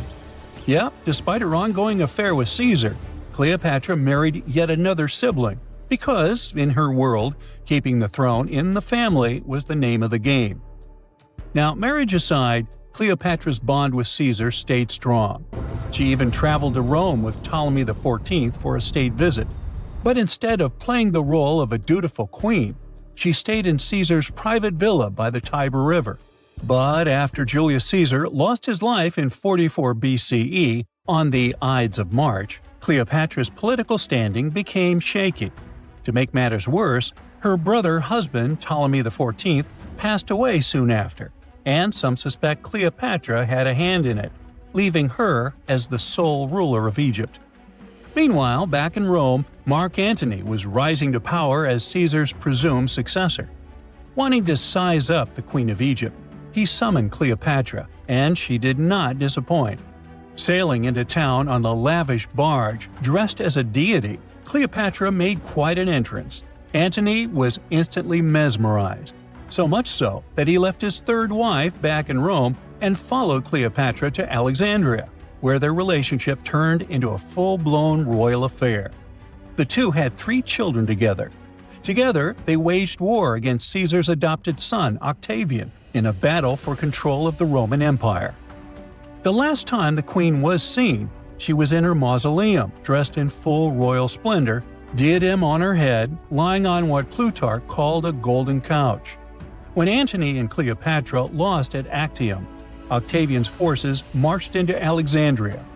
Cleopatra apparently knew the end was near, so she locked herself inside her mausoleum, surrounded by gold, silver, pearls, and priceless art. Those were the treasures she threatened to burn rather than let the Romans take them. Antony, meanwhile, wasn't going to let the Romans capture him alive. He wounded himself with his own sword, but before he passed away, he was carried to Cleopatra's side. She held him as he took his last breath in her arms. A little over a week later, Cleopatra made her own choice. Rather than face humiliation as Octavia's prisoner, she ended her life. Legend says it was the bite of a deadly asp, though history isn't quite clear on that. At the time, Cleopatra was only 39. Sounds like a rather full life to me.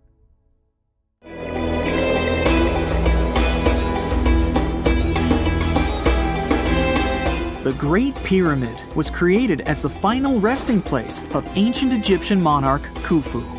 According to legend, French leader Napoleon entered the Great Pyramid and came back out looking shaken and super pale. He never revealed what he saw inside, but whatever it was is said to have affected him for the rest of his life. When Napoleon entered the pyramid, he would have walked through a super tight and ascending passageway. He'd then go through another passageway, known as the Great Chamber. This corridor would have been much taller than the previous one, and would have cobbles too. He'd then reach the King's Chamber, the centerpiece of the Great Pyramid, which was lined with huge blocks of granite. But it wouldn't have looked as grand as we might imagine. There are no hieroglyphics decorating its walls, as Egyptians only began decorating the burial chambers of pyramids much later on. The pharaohs' tombs deep inside the pyramid would have also been filled with treasures, from chunks of gold to the world's most expensive jewelry. But this would have all been looted a long time ago. The only thing that probably would have been left in there would have been a huge sarcophagus, which would have once contained the king's mummy. He'd also have to walk past the queen's chamber. This room most likely didn't hold any queens though, as pyramids were usually only built for one person. There are mysterious tunnels leading from here. To this day, no one is really sure what they're there for. And that's not the only mysterious and creepy thing Napoleon may have encountered, as stories of pharaohs leaving ancient curses on pyramids go way back. Many pyramids had warnings written on the outside, telling of horrifying things that would happen to those who entered and disturbed the peace. We might not know what exactly Napoleon found in the Great Pyramid that scared him so much, but we know for sure what was found in Tutankhamun's tomb. Tutankhamun was an ancient Egyptian pharaoh who was only 8 or 9 years old when he took to the throne. He became a cultural phenomenon when his tomb was discovered almost completely intact in 1922. His pyramid sits in the Valley of Kings in Thebes, modern Luxor, which is in Egypt. Unlike the Great Pyramid, Tutankhamun's tomb was covered in beautiful wall decorations. The walls told the story of how he would travel to the afterlife through the underworld. Egyptians believed all people would have to take this journey, so they would fill their tombs with objects and paintings to help them get there. There'd also be spells painted on the walls. They believed this would help people pass over to the next realm. The journey would be pretty long, and for that reason, the ancient Egyptians would also fill the pyramids with food. Tutankhamun's pyramid was filled with 8 fruit baskets. They even found something called gingerbread fruit in there. The rooms were jam-packed with furniture, statues, clothes, and staves, amongst a whole bunch of other things. You'd likely find a lot of clothes and expensive jewelry in the pyramids as well. The ancient Egyptians wanted their ancestors to travel in style to the afterlife. They put Tutankhamun in his final resting place with over 50 pieces of clothing, all of the highest quality. There were tunics, scarves, gloves, and headdresses, and a ton of jewelry. Bracelets, pendants, necklaces, rings, and scarabs for protection were all found inside. Each of them was made of gold or precious stones. There were also fans made of ostrich feathers to keep the old pharaoh cool in the hot Egyptian sun. But the temperature inside the pyramids never actually went above 68 degrees Fahrenheit. The ancient Egyptians developed a super cool air conditioning system that we don't fully understand even today. Tutankhamun's pyramid also contained 130 walking sticks made from ebony, ivory, silver, and gold to help him on his journey. There were 3 chariots hidden away in case he got tired of all the walking. They also put 11 boat paddles inside, but there was no sign of any boat. The pyramids would be littered with the pharaoh's favorite scents and perfumes. During the excavation of Tutankhamun's pyramid, it quickly became clear that it had been robbed during ancient times. There was damage to doors and traces of oils left in empty jars. It looks like someone raided the pyramid for gold and the scents, perfumes, and oils that had been left for King Tut. There was still a bit of perfume, which was made from coconut oil and frankincense, left in one bottle. It seems like Pharaoh Tutankhamun loved board games. There was an ivory traveling set of senet in his pyramid.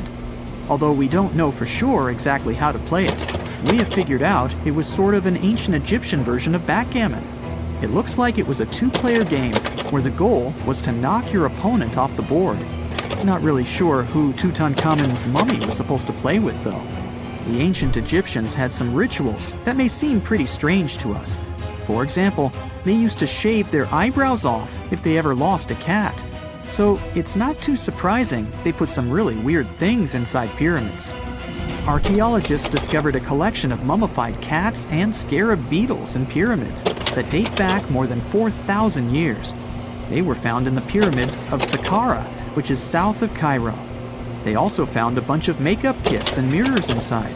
Makeup was worn proudly by both men and women in ancient Egyptian times. Eyeliner was the most popular cosmetic. The Rosetta Stone was one of the best discoveries ever made in pyramids. It was found by our man Napoleon Bonaparte and his team. It's a black granite rock that dates back to 196 BCE. It's transcribed in Greek, Demotic, and hieroglyphic. When it was translated in 1822, we got the key to understanding ancient Egyptian hieroglyphics for the very first time. The discovery of Queen Hatshepsut's mummy in 1903 changed our understanding of the Egyptians forever. After she had passed away, her successor, Thutmose III, removed most of the evidence of her reign, so we basically knew nothing about Egypt's first great female leader. She's now gone on to become one of the few and most famous female pharaohs of Egypt. Pharaoh Khufu even had a fully fledged boat in his pyramid. Archaeologists uncovered more than 1,200 pieces of a giant boat near the Great Pyramid at Giza. They reassembled the boat, and it's a whopping 144 feet long. It's most likely a solar boat, which was designed to carry the resurrected king with the deity Ra. Fun fact, the Pyramid of Giza is the last remaining of the 7 wonders of the ancient world.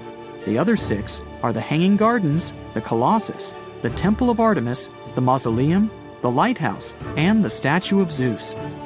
This pyramid was also the world's tallest man-made structure for 3,800 years, and it's the biggest pyramid in Egypt. It took a staggering 2.3 million blocks of limestone, and some weighed as much as 80 tons. It took an incredible 100,000 laborers and a whopping 23 years to build. Its original height was a mega 480 feet. In 2017, archaeologists discovered something weird about Egypt's Great Pyramid. There's a hidden void that's at least 100 feet long, and no one really knows why it's there or what's actually inside it. The weird void is the first inner structure discovered within the 4,500-year-old pyramid since the 1800s. Scientists used cosmic rays to detect the massive hole, but are still no closer today to finding out what's inside. The ancient Egyptians took a lot of care building the pyramids, and everything was strategically placed and structurally sound, so it's super unlikely that this hole is due to blocks falling over time. Loads of pyramids also contain small model figurines called ushabti. These represented attendants. They believed they would come to life to serve the pharaohs in the afterlife. But it's amazing that all this stuff actually fit inside. There isn't actually a huge amount of space inside the structures. It's mostly just rock. So looky here, scientists discovered ancient artifacts near King Tut's tomb. Turns out, his VIP final resting place looks more like a public graveyard with about a dozen wooden coffins that's been there for around 3,600 years. Now, okay, I might have exaggerated a tad. The 11 tombs weren't exactly right next to King Tut, but they were close, near the same city of Luxor.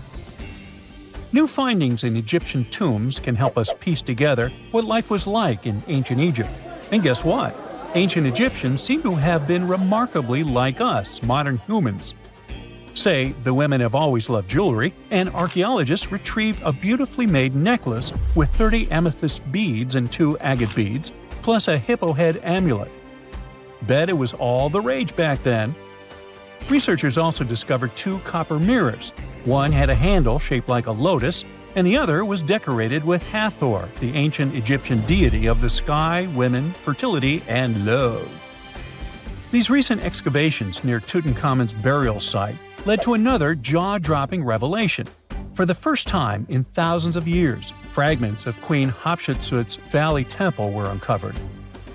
This fearless woman was thought to be the second female pharaoh, who ruled with both courage and wisdom, leaving a legacy as solid as the stones themselves. Her temple, hidden for ages, opens a window into a time filled with power, intrigue, and spiritual devotion. Archaeologists found over 1,000 beautifully decorated stone blocks on the outskirts of Hatshepsut's funerary temple. There were very few women who managed to take the throne in ancient Egypt. Another tomb was found nearby, and it belonged to the overseer of Queen Teti Sheri's palace, whose name was Jehuti-Mez. Queen Hatshepsut seems to have even more tombs, aces up her sleeve. These tombs were carved into the rock instead of being built as pyramids, showing a unique ancient perspective on how to protect the soul in the afterlife.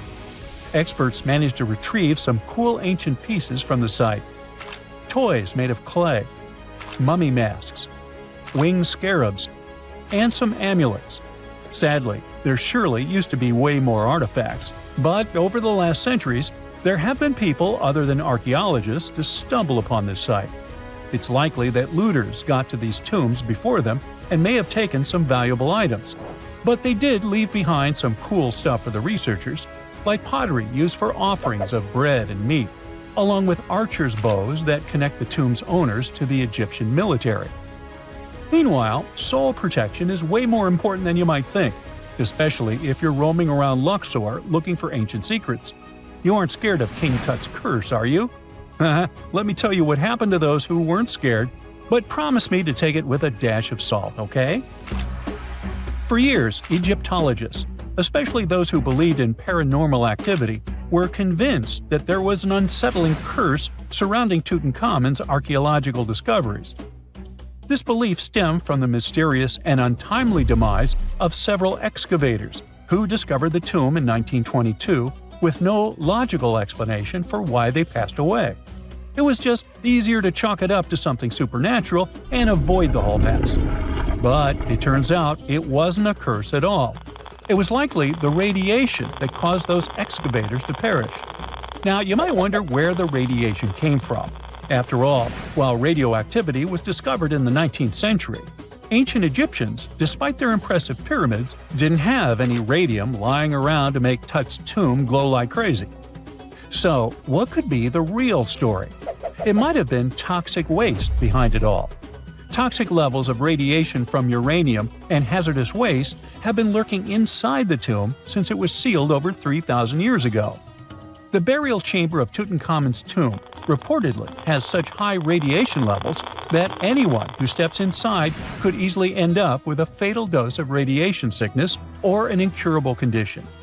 By the way, you can have a somewhat similar level of radioactivity if you don't get rid of those moldy dinner leftovers you left to perish in your fridge a month ago. But this radioactivity isn't exclusive to Tutankhamun's tomb.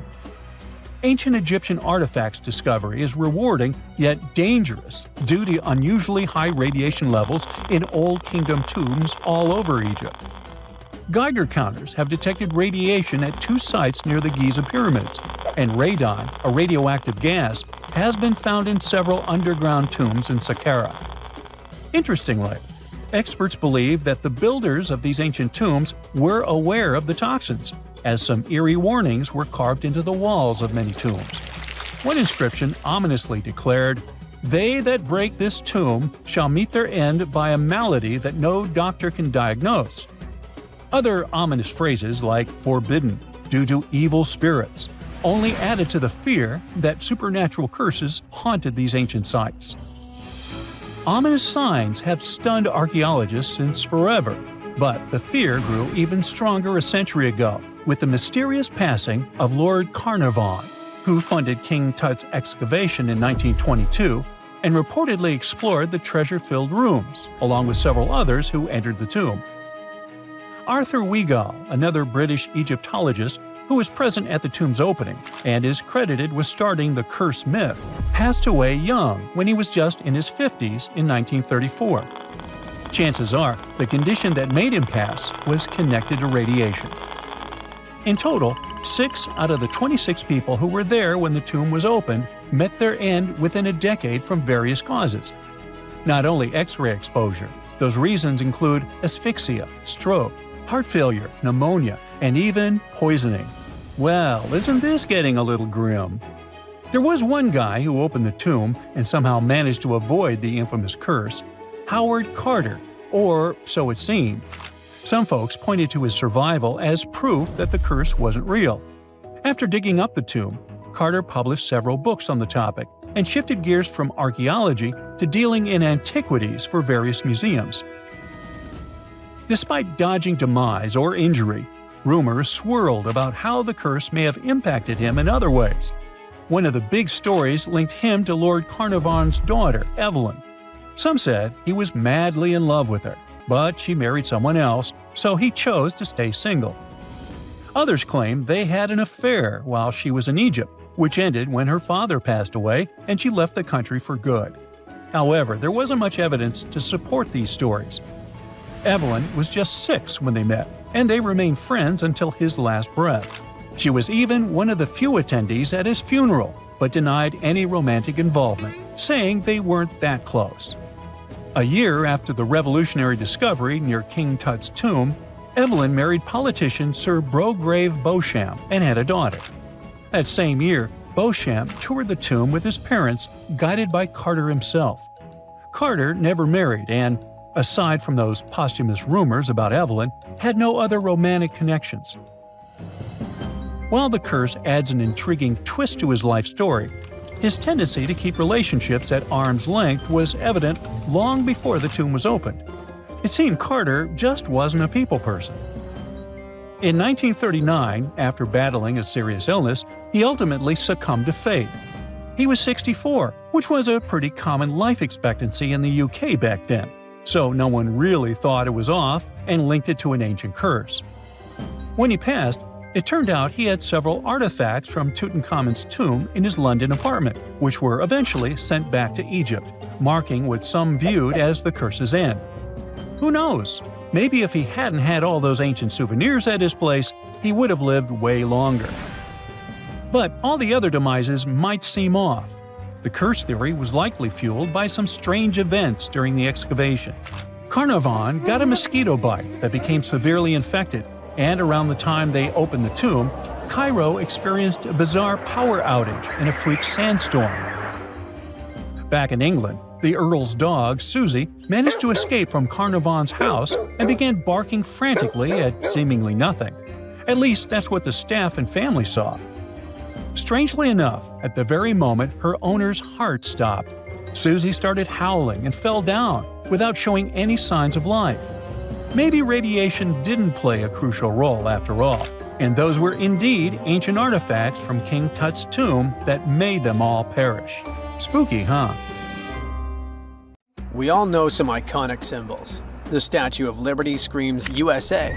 The Eiffel Tower represents Paris. And this mask? Undoubtedly, it's Tutankhamun's, right? Sometimes it feels like historians have squeezed every last drop out of the King Tut story. But guess what? The most obvious details often slip right under our noses. Like the fact that this famous mask didn't actually belong to him, nor was it ever meant for him. Stick with me for the details. Can we get a close-up of that mask? Thanks. See those holes? Yep, they're for earrings. And no, it's not that they had anything against jewelry, but back in ancient Egypt, earrings were typically worn by high-status women or kids. Now, if you know your history, you might say, but Tut was a boy king, wasn't he? You're spot on. He began his reign at just 9 years old. Sadly, that didn't last long as he passed away at a very young age. So when he was 9, he might have worn earrings, but he probably took them off when he hit that no earrings age. Sounds reasonable, right? Actually, not quite. That would have been pretty strange since nobody expected him to pass away young. Certainly not at 9. So no one was preparing a kid's mask for a burial. It's this untimely demise that suggests the mask used was simply the best option available when Tut passed away. There are more clues pointing to the idea that the mask was found in a hurry. Let's think about this. Even though Tut was mummified and his body could wait a bit, his loved ones wanted him to reach the afterlife ASAP. Some experts even believe the paint in the tomb was still wet when it was sealed. But look at his mask. It's a masterpiece. There's no way it was made in a rush. It's way more elaborate than other simpler cartonnage pieces. The renowned mask of King Tut stands 21 inches tall, adorned with precious stones, and features a golden beard that weighs 5.5 pounds, making the entire mask 22.5 pounds. Okay, I'm a bit confused here. So it seems like it was probably a kid's mask, but it had a beard? I've never seen a 9-year-old with a goatee, and I'm guessing you haven't either. Just think about it. A grown man's face compared to a kid's face. Fun fact for you, our faces pretty much stopped growing at the age of 16, so by 19, Tut would have definitely had the face of an adult man. Can you imagine trying to fit a relatively small kid's mask on a grown man? That would have been super embarrassing, and no one would have let that happen. Right, let's dismiss the kids' theory. Now, the second option, if you remember, is that the mask could have originally belonged to a woman. This is where the beard theory comes into play. Some researchers believe the beard might have been added later on. Here's another twist. What if the mask was actually made for Nefertiti herself, who ended up maskless? In this case, there are two discoveries. Two birds with one stone. For now, it sounds like a conspiracy theory, I know. But let's give it a shot and delve deeper into the details. So, Tut passed away in around 1323 BCE, probably due to malaria. He had other health issues too, like when he broke his leg, and records suggest he wasn't in the best shape. As for Nefertiti, we have no solid data about her demise. Plus, nobody knows exactly when or where she was buried. The supposed year when she passed away is around 1330 BCE, but she could have lived longer, and the mask was intended and prepared for her. Or maybe they just took her mask right from the burial chamber. After all, they were family. Well, sort of. She was said to be his stepmom, having been married to Akhenaten, who was likely Tut's father. But this is not 100% accurate. Some scientists doubt it. Ah, these ancient Egyptian families. It's hard to keep track of who's who. I know, you're not yet convinced that Tut wore a lady's mask. Let me share one more theory with you. Meet Howard Carter, the enthusiastic archaeologist who discovered Tutankhamun's tomb. It was located in the Valley of Kings outside Luxor, and, to everyone's surprise, was nearly intact. When he entered, he noticed something odd. This didn't feel like a pharaoh's burial chamber. It was classy and all, but it had a vibe that suggested it was made for a woman. Typically, Egyptian pharaohs had larger tombs that suited them better, and even more strangely, it was oriented to the right of the entrance. This didn't add up. That orientation was typical for female chambers, which Egyptian queens used. Another red flag was that the chamber appeared to have been built in stages, and all the artifacts, around 2,000 of them, seemed hastily placed there. Even more curious, they looked like they were meant for other royals. Carter discovered this burial site in 1922, but it remained a mystery as to why it was so bizarre. Almost a century later, Nicholas Reeves thought he may have solved the puzzle. He claimed that King Tut might not have been the original resident of the tomb. Instead, he suggested that the undisturbed resting place of the legendary Queen Nefertiti could be hidden behind the walls of the boy king's burial chamber. Nicholas studied high-resolution photos for months, meticulously examining every pixel. One day, he focused on detailed scans that revealed the texture of the tomb's walls beneath layers of paint. He spotted what he believed to be outlines of two doorways that had been blocked and plastered over to hide them from view. The more he looked, the more it seemed real. Could it be a tomb within a tomb? Nicholas theorized there was a hidden storeroom behind the western wall of King Tut's tomb, and his chamber might just be the outermost section of a larger corridor-style network of rooms. It all sounds fancy, but sorry to break it to you, Reeves' theory was debunked. To find out if he was onto something, experts had to use ground-penetrating radar to see the unseen. Reeves' idea was that if there were gaps, it could indicate the presence of additional rooms. And at first, in 2015, one expert even thought he had found a hidden room. But the glory didn't last for long. A year later, after double-checking, it turned out there were no hidden doorways. By the way, Nefertiti isn't the only legendary woman from Egypt whose burial site remains a captivating mystery. There's a cool legend about Cleopatra that you might enjoy. It's said that she once declared, "No man will ever find my tomb." Kind of fitting, right? After all, the person who's come closest to uncovering her final resting place is a woman. Fast forward a few millennia after she passed away, and while no man has located it, archaeologist Kathleen Martinez believes she might have cracked the code. She's been on the quest for Cleopatra VII's tomb for nearly 20 years, and recently discovered a bust that she thinks represents the famous queen. However, not everyone is on board with her claim. Some experts argue that the bust doesn't resemble Cleopatra at all. Alongside this intriguing marble statue, Martinez's team also unearthed 337 coins, some of which, less controversially, feature Cleopatra's likeness. But the real part is that it's still not officially confirmed.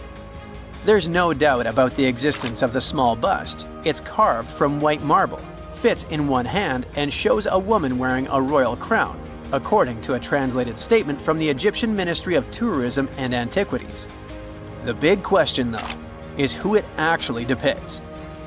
While Martinez insists this statue is a representation of Queen Cleopatra VII, many other archaeologists argue that the facial features don't match, suggesting it likely belongs to a princess instead. Sorry, I can't resist the temptation of breaking the magic for a moment. Some folks believe that the whole idea of "no man will find my tomb" is misunderstood. Even if she did say it, what she probably meant was "no living soul," and it wasn't about gender at all. It can as well be just a beautiful legend. Toodaloo! And now we're off to almost 5,000 years ago. Let me take you to ancient Egypt, where back in 2550 BC, guess what? The construction of the Great Pyramids of Giza started. People learned to build cathedrals and skyscrapers, but it wasn't until recently that these massive buildings appeared. It's still a mystery to even modern scientists how these pyramids were built 5,000 years ago. No wonder they are one of the 7 wonders of the ancient world. They're also the oldest of them and the only wonder of the ancient world that still exists in the 21st century. It must have taken a lot of cooperation to build a thing that massive, even for today's metrics. But the Giza pyramids weren't the first pyramids ever. The first one, called the Step Pyramid, was built around 80 years before the first Pyramid of Giza in 2630 BC for King Djoser. It wasn't meant to be extraordinary, but ended up being quite impressive. It was a pyramid of 6 stepped layers of stone. It was 204 feet high, which is as tall as a 19-story building. And it was the tallest building that existed at that time. It wasn't just a pyramid though, it was surrounded by a whole complex of buildings, including even courtyards. In ancient Egypt, people believed in the afterlife, so everyone, especially kings, wanted to make sure they had everything they needed to get ready for it. Here's why the pyramid complex was perfectly supplied with a lot of objects people used every day. The complex included a pyramid and a kind of a palace. Those buildings had many things the king loved and might need one day, like furniture, food, and gold vessels. After Djoser, building pyramids became common practice, but many pyramids weren't finished. It would usually take about 20 years to build one, but many rulers reigned way less than that. Overall, there are more than 100 pyramids. The most famous pyramids are the Great Pyramids of Giza. The first one and the biggest one was built for Pharaoh Khufu, around 2550 BC. Initially, it was 481 feet tall, which is as tall as a 40-story building. The second pyramid was built for Khufu's son, Pharaoh Khafre, around 2520 BC. It's just a bit shorter, usually standing at 471 feet high, a 39-story building. This is the pyramid with the famous statue of the Sphinx. Sphinxes have a lion's body and a human head. They were built to guard important areas. This one has the head of Pharaoh Khafre and is guarding his pyramid, facing the sunrise. The Sphinx is most well known and is one of the world's biggest and oldest statues. Originally, it had red color and did have a nose. It's still possible to see the trace of red pigment by its ears. But no one knows exactly when the nose disappeared. For some time, the Sphinx was sort of hidden underground, being covered with sand up to its shoulders. Luckily, in the early 1800s, an adventurer with a team of 160 people dug it out. The third Pyramid of Giza is the smallest one, being more than twice shorter. Originally, it was 218 feet high, about the height of a 20-story building. Built in 2490 BC, it was a pyramid for Khafre's son, Menkaure. The pyramids are designed to align with the points of the compass, and their sides symbolize the rays of the sun. But back at the time, there were no compasses. Ancient Egyptians figured out the directions themselves, and with amazing precision. To align the pyramids, they used 2 constellations. Originally, the pyramids were covered in smooth white limestone and had a gold-silver top to reflect the sun. Later, the white limestone was taken from the pyramids by other kings and used for other buildings. Scientists estimated that ancient Egyptians used about 2.3 million stone blocks to build the first pyramid. Each block weighed more than 1 ton. This is the weight of a rhino. Some blocks were even bigger, being almost as heavy as an elephant. 4.5 millennia ago, there was no modern equipment to help build it. There were no machines, no wheels, and even no steel. The only metal available to them was copper. Even today, scientists aren't sure how the Egyptians managed to build the pyramids. There are no records left that would shed light on it. Some even think that Egyptians wanted to keep it as their secret and didn't even record it on purpose. Many believe that poor people and foreigners built the pyramids, but it's not true. Actually, the builders were very skilled workers, and they were fed and paid well. The archaeologists claimed that the builders lived in a nearby temporary city and were a highly organized community with a strong leader. Scientists say that around 20,000 people worked on each pyramid complex, and it took about 20 years to build each. It probably was a national project. The construction site was large in resources, and food and essentials were likely to be contributed from all parts of Egypt. Even with all that support, it remains unclear how people managed to cut, transport, and assemble those huge stones. One of the theories suggests the stones were most likely transported on boats down the Nile River. Then, there was a harder part. They had to be moved to the construction site. For that, they probably used wooden sleds. It wasn't very hard to pull them because the sand mixed with the right amount of water was pretty slick. And 10 people could move a sled even with a rock weighing 1 ton pretty easily. Finally, one last problem. The stones had to be lifted and put into place. Archaeologists have discovered the remains of the ramps system that dates back to when the pyramids were built. Most likely, the Egyptians designed a unique system to move and pull huge stone blocks, but no one knows what it looked like exactly. The most common opinion is that there were several ramps around the pyramid to help move the blocks. The ramp was growing with the pyramid getting higher. They suppose people were walking up the stairs, pulling the stone on the wooden sled up in the middle on the sandy ramp. But this is just one of the options. Others say that the ramps were going around the pyramid. Some say the ramps were inside the pyramid. But we'll never know for sure, and it'll forever remain a mystery, just like the ancient Egyptians wanted. Surprisingly, there's not much inside the pyramids. Most of it is just solid stone with very little open space. But let's take a quick look inside the biggest of the pyramids of Giza.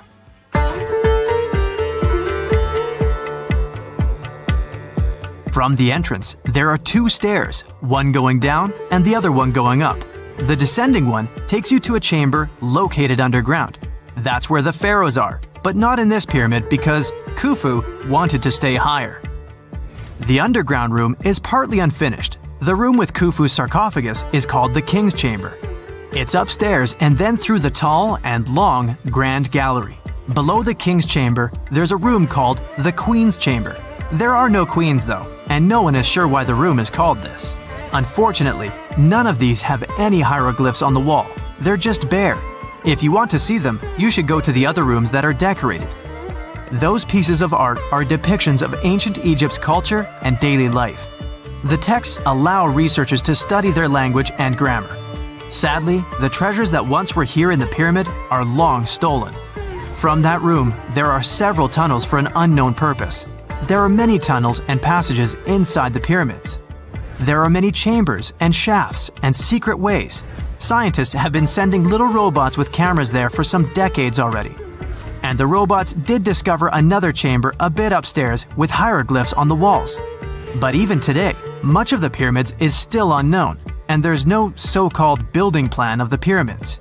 Egyptians did create a mystery no one can crack for 4,500 years already. Scientists recently started to X-ray the pyramid to learn what's inside it without entering it and its narrow, mysterious tunnels. For more than 3,000 years, the gold mask of Pharaoh Tutankhamun stayed hidden in the Valley of the Kings. This artifact, which stands about 21 inches tall, shows how skilled and artistic the ancient Egyptians were. But nobody expected that X-rays would reveal its biggest secret. King Tut was the last ruler of his family during the 18th dynasty. He took the throne at just 9 years old, but ruled for only 10 years before he passed away unexpectedly. If we're being honest, back in ancient Egypt, he was mostly forgotten by the rulers who came after him. His tomb wasn't a big deal for them, so much so that even the grave robbers forgot about him. It might sound a bit sad, but the truth is that it was actually great news for us. Since his tomb was practically forgotten, it ended up being perfectly preserved. While the other tombs in the Valley of the Kings were looted, his remained sealed and untouched. So when it was discovered back in 1922, it had over 5,000 precious objects inside. That made Tutankhamun basically an instant celebrity and one of the best-known pharaohs nowadays. Among the treasures was the most stunning piece, his golden mask. This mask is said to be an exact image of the king's face, or at least it was supposed to be, but we'll get to that later. The purpose of this accurate representation of his face was to make sure that his soul would recognize him in the afterlife and return to his mummified body. In ancient Egyptian beliefs, this would allow him to continue living in the afterlife. The details of the mask clearly looked incredibly difficult to create, but people didn't realize how complex it truly was until many years later. The first X-rays of the mask were taken in 1967. Back then, the main reason for these scans was practical – conservation. The mask was heading to Paris for an exhibition, and it was the first time it had ever left Paris. This would help them keep track of any changes during the exhibit. Plus, the images could give clues about how the mask was made, but back then, they probably didn't fully realize just how complex its construction was. I mean, Egyptian goldsmiths didn't use modern soldering techniques. So, how did they make this mask? New X-rays taken in 2007 gave us some answers. It turned out the Egyptians didn't use pure gold, which is 24 carats. The mask was actually made of 23-karat gold, meaning it was mixed with another material. So, specialists discovered that the gold sheets contained a small amount of copper, a reddish-brown metal. This was likely done to make the material more flexible and easier to shape. They would then shape the gold sheets by heating and hammering them over and over again. But there was one more secret inside the mask that wasn't discovered until 2015.